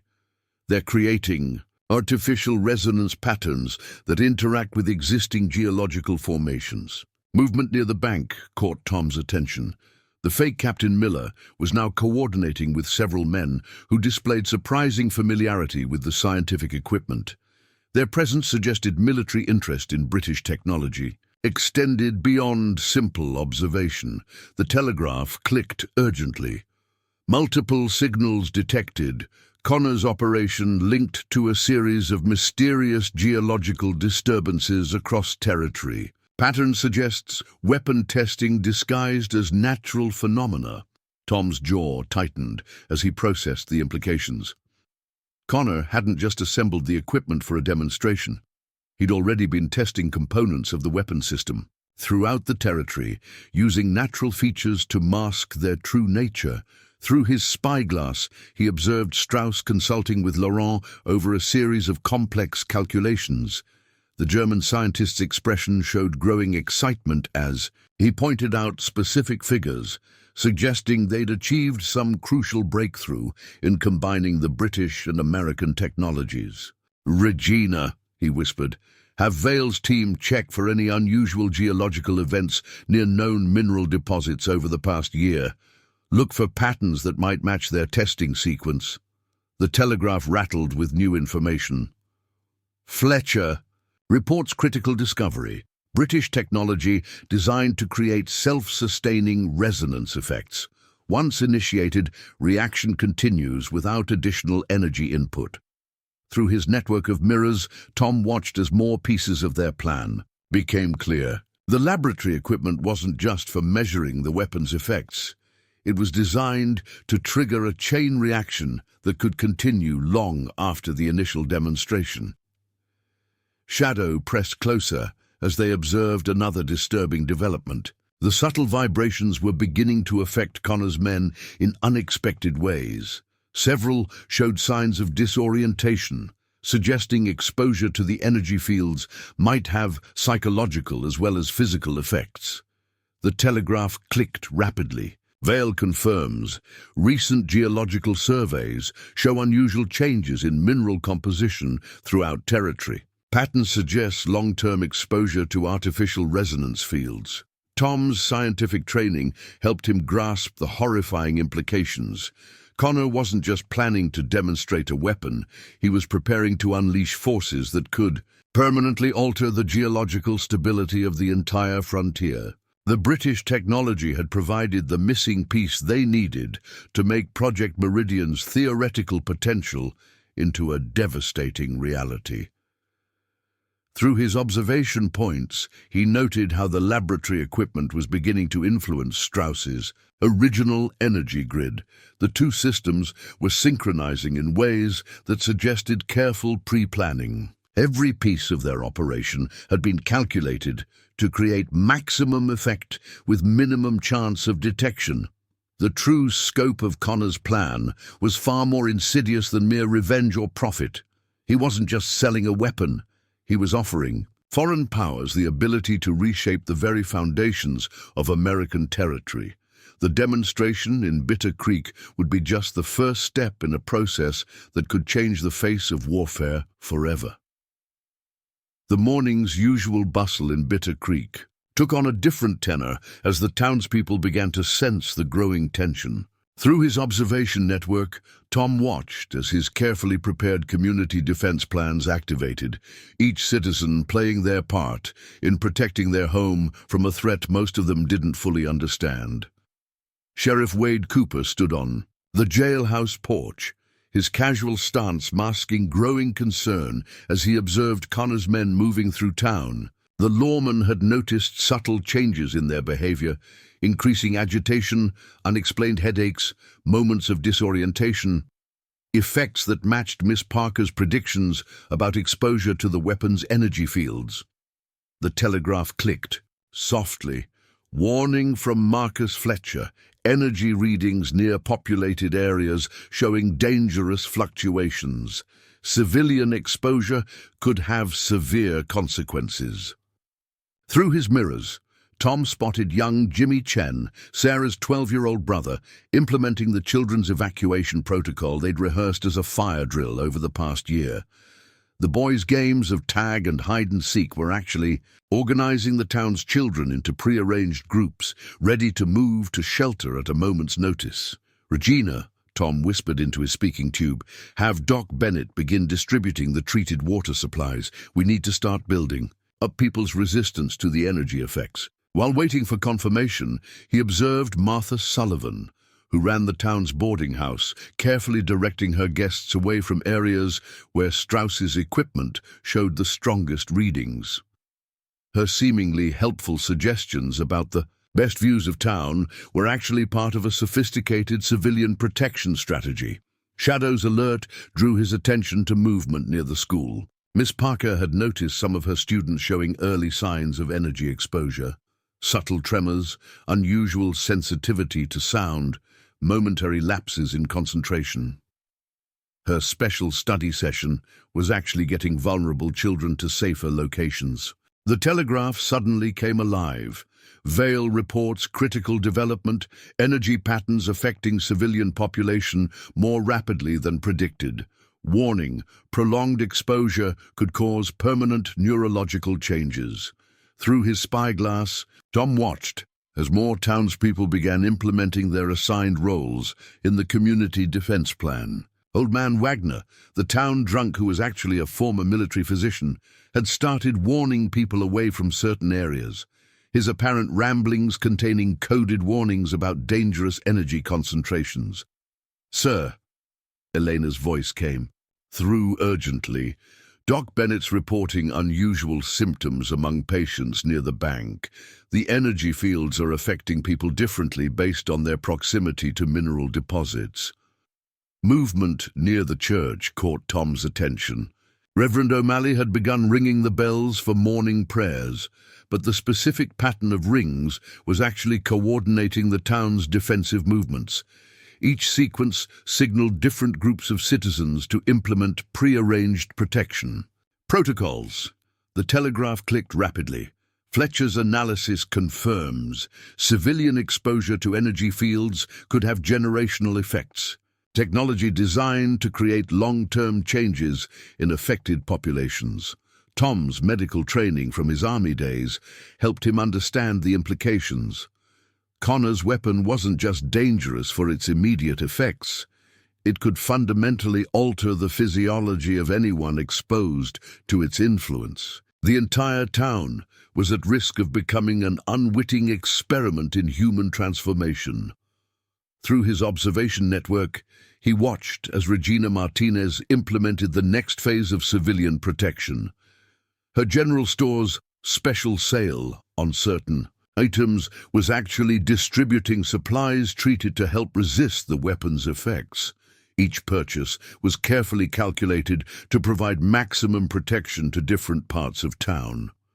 Shadow pressed close as they observed another troubling development. Several of Connor's men were showing advanced symptoms of energy exposure, aggressive behavior, heightened paranoia, moments of inexplicable euphoria. The weapon's psychological effects were accelerating faster than expected. "Regina," Tom whispered, "have Chen begin moving people into the shielded areas of the mine. Use the story about checking for structural damage as cover." The Telegraph rattled with new information. Vale confirms energy patterns designed to create specific psychological changes in exposed populations. Technology could be used for mass behavioral modification. Through his mirrors, Tom spotted Isabella Reyes coordinating with other housekeepers at the Silver Spur. Their cleaning routine was actually a sophisticated system for marking areas of dangerous energy concentration, warning people away while maintaining the appearance of normal activity. Movement near the livery stable drew his attention. Joshua Freeman had noticed several horses showing signs of distress, behavior that precisely matched Miss Parker's predictions about how the energy fields would affect animals. His efforts to calm the horses were actually gathering crucial data about the weapon's expanding influence. The Telegraph clicked urgently. Multiple reports of unusual behavior throughout town. Pattern suggests the weapon's psychological effects spreading faster than Connor's team anticipated. Tom's jaw tightened as he processed the implications. The combination of Project Meridian's technology with the British resonance devices wasn't just creating a weapon of physical destruction, it was threatening to turn Bitter Creek into ground zero for a horrifying experiment in human consciousness. Through his observation points, he watched as more townspeople began showing subtle signs of the weapon's influence. The careful preparations they'd made over years were being tested against a threat that could reshape not just the landscape, but the very nature of human society itself. "Sir," Elena's voice returned, "Miss Parker's latest calculations are troubling.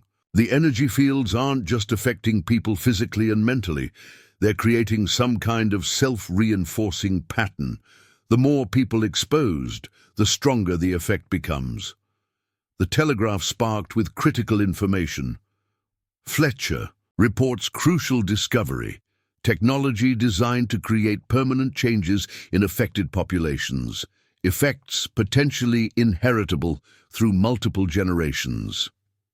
Through his network of mirrors, Tom observed, as Doc Bennett began implementing more aggressive protection measures, the doctor's sudden concern about a possible fever outbreak was providing cover to isolate those showing the most severe symptoms of energy exposure.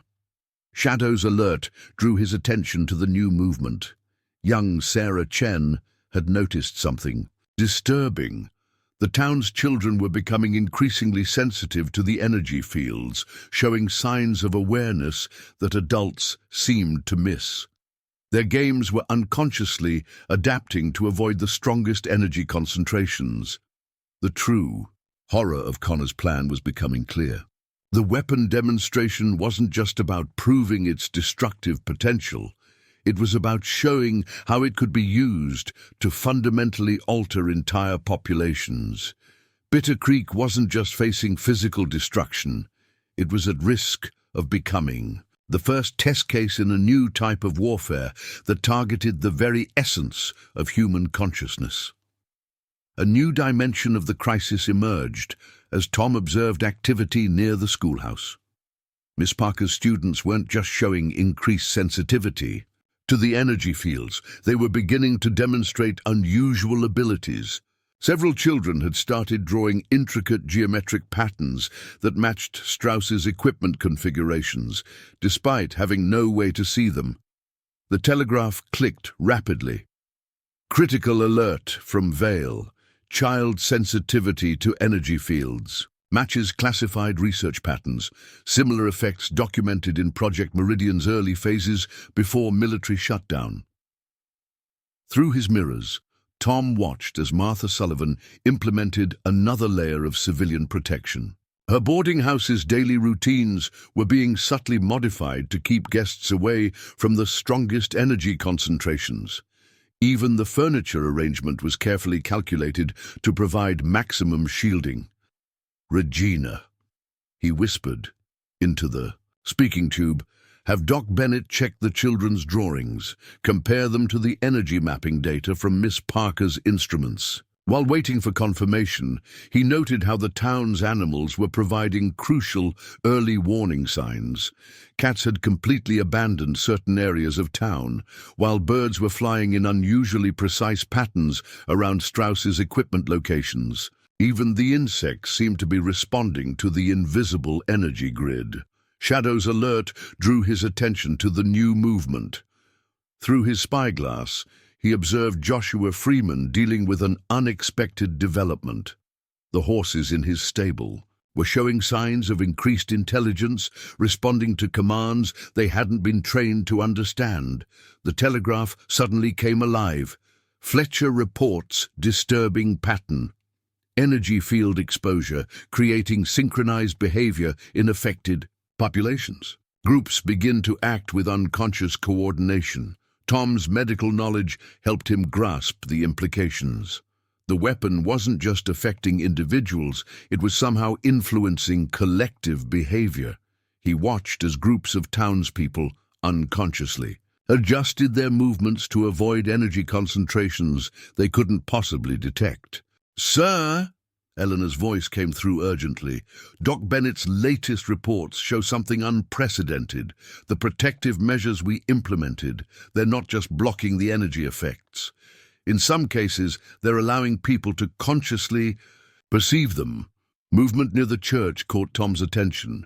Several parishioners had gathered for an impromptu prayer meeting, but their arrangement wasn't random. They had unconsciously positioned themselves in a pattern that created a natural energy dampening field, their combined presence somehow interfering with Strauss's equipment. The telegraph clicked rapidly. Vale confirms civilian exposure, creating unexpected feedback effects.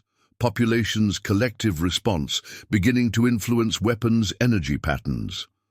Through his observation network, Tom spotted Isabella Reyes making an unusual discovery. The Silver Spur's guests were starting to cluster in specific rooms, drawn there by what they described as comfortable feelings. These locations precisely matched the areas where Tom's network had installed protective measures. Shadow pressed closer as they observed another significant development. The town's children had begun playing a new game, one that involved avoiding invisible hot spots that exactly corresponded to the weapon's strongest energy concentrations. Their natural sensitivity was turning into an unconscious defense mechanism. "Regina," Tom whispered, "have Chen's people monitor the mining families. Their long-term exposure to mineral deposits might have given them natural resistance." The telegraph rattled with new intelligence. Multiple reports confirm population developing collective adaptive responses. Pattern suggests emergence of communal defensive behaviors. Through his mirrors, Tom watched as Old Man Wagner's apparently drunken wanderings took on new significance. The former military physician had noticed that people following his random paths through town were showing fewer symptoms of energy exposure. His seemingly erratic movements were actually mapping safe routes through the energy grid. Movement near the general store drew his attention. Regina Martinez had discovered that certain combinations of her treated supplies were creating stronger protective effects than expected. The townspeople were unconsciously selecting these combinations, their bodies somehow sensing what they needed. The telegraph clicked urgently. Fletcher's analysis shows critical development. Civilian population's collective response creating interference patterns in weapons energy field, unintended damping effect detected. Tom's scientific training helped him understand the remarkable implications. The very community he'd spent years preparing to defend was developing its own protective mechanisms. The townspeople's unconscious responses were beginning to create a natural defense against Connor's weapon. Through his observation points, he noted how these collective behaviors were spreading throughout Bitter Creek. People were naturally gathering in locations that provided maximum protection, their movements creating complex patterns that disrupted the weapon's energy fields. What had started as a terrible vulnerability was transforming into an unexpected strength. "Sir," Elena's voice returned, "Miss Parker's latest observations are extraordinary. The children's sensitivity to the energy fields, it's not just defensive, they're somehow learning to actively redirect the effects." The telegraph sparked with critical information. Vale reports unprecedented phenomenon. Civilian population developing synchronized protective responses, collective behavior creating a natural containment field. Through his network of mirrors, Tom observed as this remarkable development continued to unfold.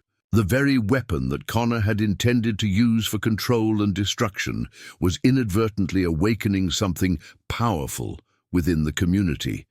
A collective resistance that no amount of military technology could have predicted or planned. The moment of truth arrived with the precision of a well-aimed bullet. Through his observation network, Tom watched as Sweet Talk Jackson made the connection that would shatter 15 years of careful deception. The killer had been studying old wanted posters, comparing them to recent photographs of military units that had served in the territories. One particular image caught his eye, a Union Army group photograph that showed a younger Thomas Harrison standing with his specialized scout unit. The telegraph clicked urgently. "Warning! Jackson dispatching riders to Connor's position. Message contains reference to Ghost Wolf identification confirmed." Tom's carefully maintained facade was about to crumble, but the timing wasn't entirely unwelcome. Through his mirrors, he observed Strauss's equipment reaching critical levels. The weapon demonstration was imminent, and maintaining his cover had become less important than protecting the town from what was coming. "Regina," he whispered into the speaking tube, "initiate Protocol Omega. It's time to wake the ghost." Shadow's alert drew his attention to movement near the bank. The fake Captain Miller was already reacting to Jackson's discovery, his military precision giving way to barely contained excitement as he redirected his men to new positions. They thought they were surrounding their prey, unaware that every position they took had been prepared for this exact moment. The telegraph rattled with new information. Multiple signals detected. Connor ordering all teams to convergence positions. Warning, energy weapon preparations accelerating in response to Ghost Wolf confirmation. Through his spyglass, Tom watched as Laurent quickly modified their plans, her tactical mind already adapting to this new development. The French operative was repositioning their scientific equipment to create some kind of containment field. They weren't just planning to capture him, they wanted to use him to test the weapon's effects. "Sir," Eleanor's voice came through tensely. "Miss Parker's instruments are showing dangerous energy fluctuations. They're pushing their equipment beyond safe levels, trying to force an early demonstration." Movement near the Silver Spur drew Tom's attention. Hayes had emerged from the saloon, his mechanical sleeve rig fully exposed now as he prepared for combat. The killer's usual cold precision was tainted by something new. A manic energy that suggested exposure to their weapon was affecting his judgment. The telegraph clicked rapidly. "Fletcher reports critical development. Connor's men showing signs of severe energy exposure, psychological stability compromised. Warning, heightened risk of uncontrolled weapon discharge." Tom's military training helped him assess the deteriorating situation. Connor's operation was shifting from careful preparation to aggressive action, their exposure to the weapon's energy field pushing them toward increasingly reckless behavior. The very force they hoped to control was beginning to control them. Through his observation network, he watched as the Blackburn twins implemented their response to Jackson's discovery. Their coordinated movements showed signs of their own energy. Exposure, too precise, too synchronized, as if they were moving to rhythms only they could hear. "Regina," he whispered, "have Chen begin the final evacuation sequence. Use the mining accident scenario we prepared." While waiting for confirmation, he noted how Strauss's agitation was affecting his work. The German scientist's hands shook as he adjusted his equipment, his brilliant mind struggling against the very forces he'd helped unleash. The weapon's influence was strongest near its control points, affecting its operators first. Shadow pressed close as they observed another disturbing development. Laurent's security teams were showing increasingly aggressive behavior, their military discipline warping into something more predatory. The weapon's effect on trained soldiers seemed to enhance their violent tendencies while eroding their tactical judgment. The telegraph sparked with urgent news. Vale confirms, weapon energy signature reaching critical levels. Connor's men lose the ability to maintain controlled operation, risk of catastrophic overload increasing. Through his mirrors, Tom spotted Whitaker emerging from the bank, the professor's usual calculating demeanor transformed by exposure to the energy field. His movements were too sharp, his eyes too bright, as he coordinated with Laurent to adjust their equipment. The weapon's influence was affecting even their most disciplined operators. Movement near the church caught his attention. The fake captain. Miller was now openly organizing his men for combat, all pretense of military inspection abandoned. But their formation was wrong, too aggressive, too exposed, as if the energy field was eroding their basic tactical training. The telegraph clicked again. Multiple signals show command structure breaking down. Connor's men acting increasingly independent of orders. Warning, group cohesion deteriorating under weapon influence. Tom's jaw tightened as he processed the implications. The weapon wasn't just dangerous for its intended effects, it was creating a feedback loop that enhanced aggression while diminishing control. Connor's carefully planned operation was transforming into something far more chaotic and deadly. Through his observation points, he watched as more of Connor's men succumbed to the weapon's influence. Their coordinated professionalism was giving way to predatory instinct, each one affected differently based on their proximity to the energy field. Some became hyper-aggressive, others eerily calm, all of them losing touch with normal human behavior. "Sir," Eleanor's voice returned urgently, "Doc Bennett reports severe psychological symptoms among Connor's men near the energy focal points. They're losing the ability to distinguish friend from foe." The telegraph rattled with critical information. Fletcher's analysis shows accelerating breakdown of command structure. Energy exposure creates autonomous, aggressive responses. Traditional control measures are failing. Through his network of mirrors, Tom observed as Connor himself emerged. From the Silver Spur, the Outlaws' cold calculation visibly warring with the weapon's influence. His movements were still controlled, but held a new intensity, as if the energy field was amplifying his worst instincts. Shadow's alert drew his attention to the new movement. Hayes was now positioning his men with increasingly aggressive disregard. For their own safety, the weapon's effect overwhelming their survival instincts.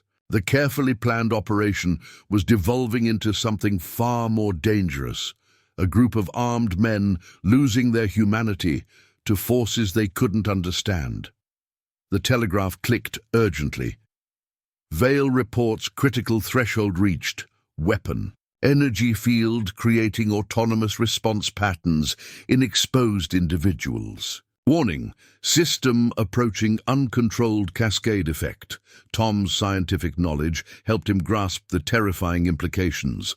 The weapon wasn't just failing, it was evolving beyond its creator's control, turning Connor's own men into unwitting participants in an experiment that threatened to strip away their human consciousness.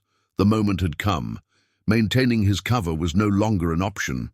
The Ghost Wolf would have to emerge not just to confront his old enemies, but to save them and the entire town from forces that no one, not even Connor, had truly understood.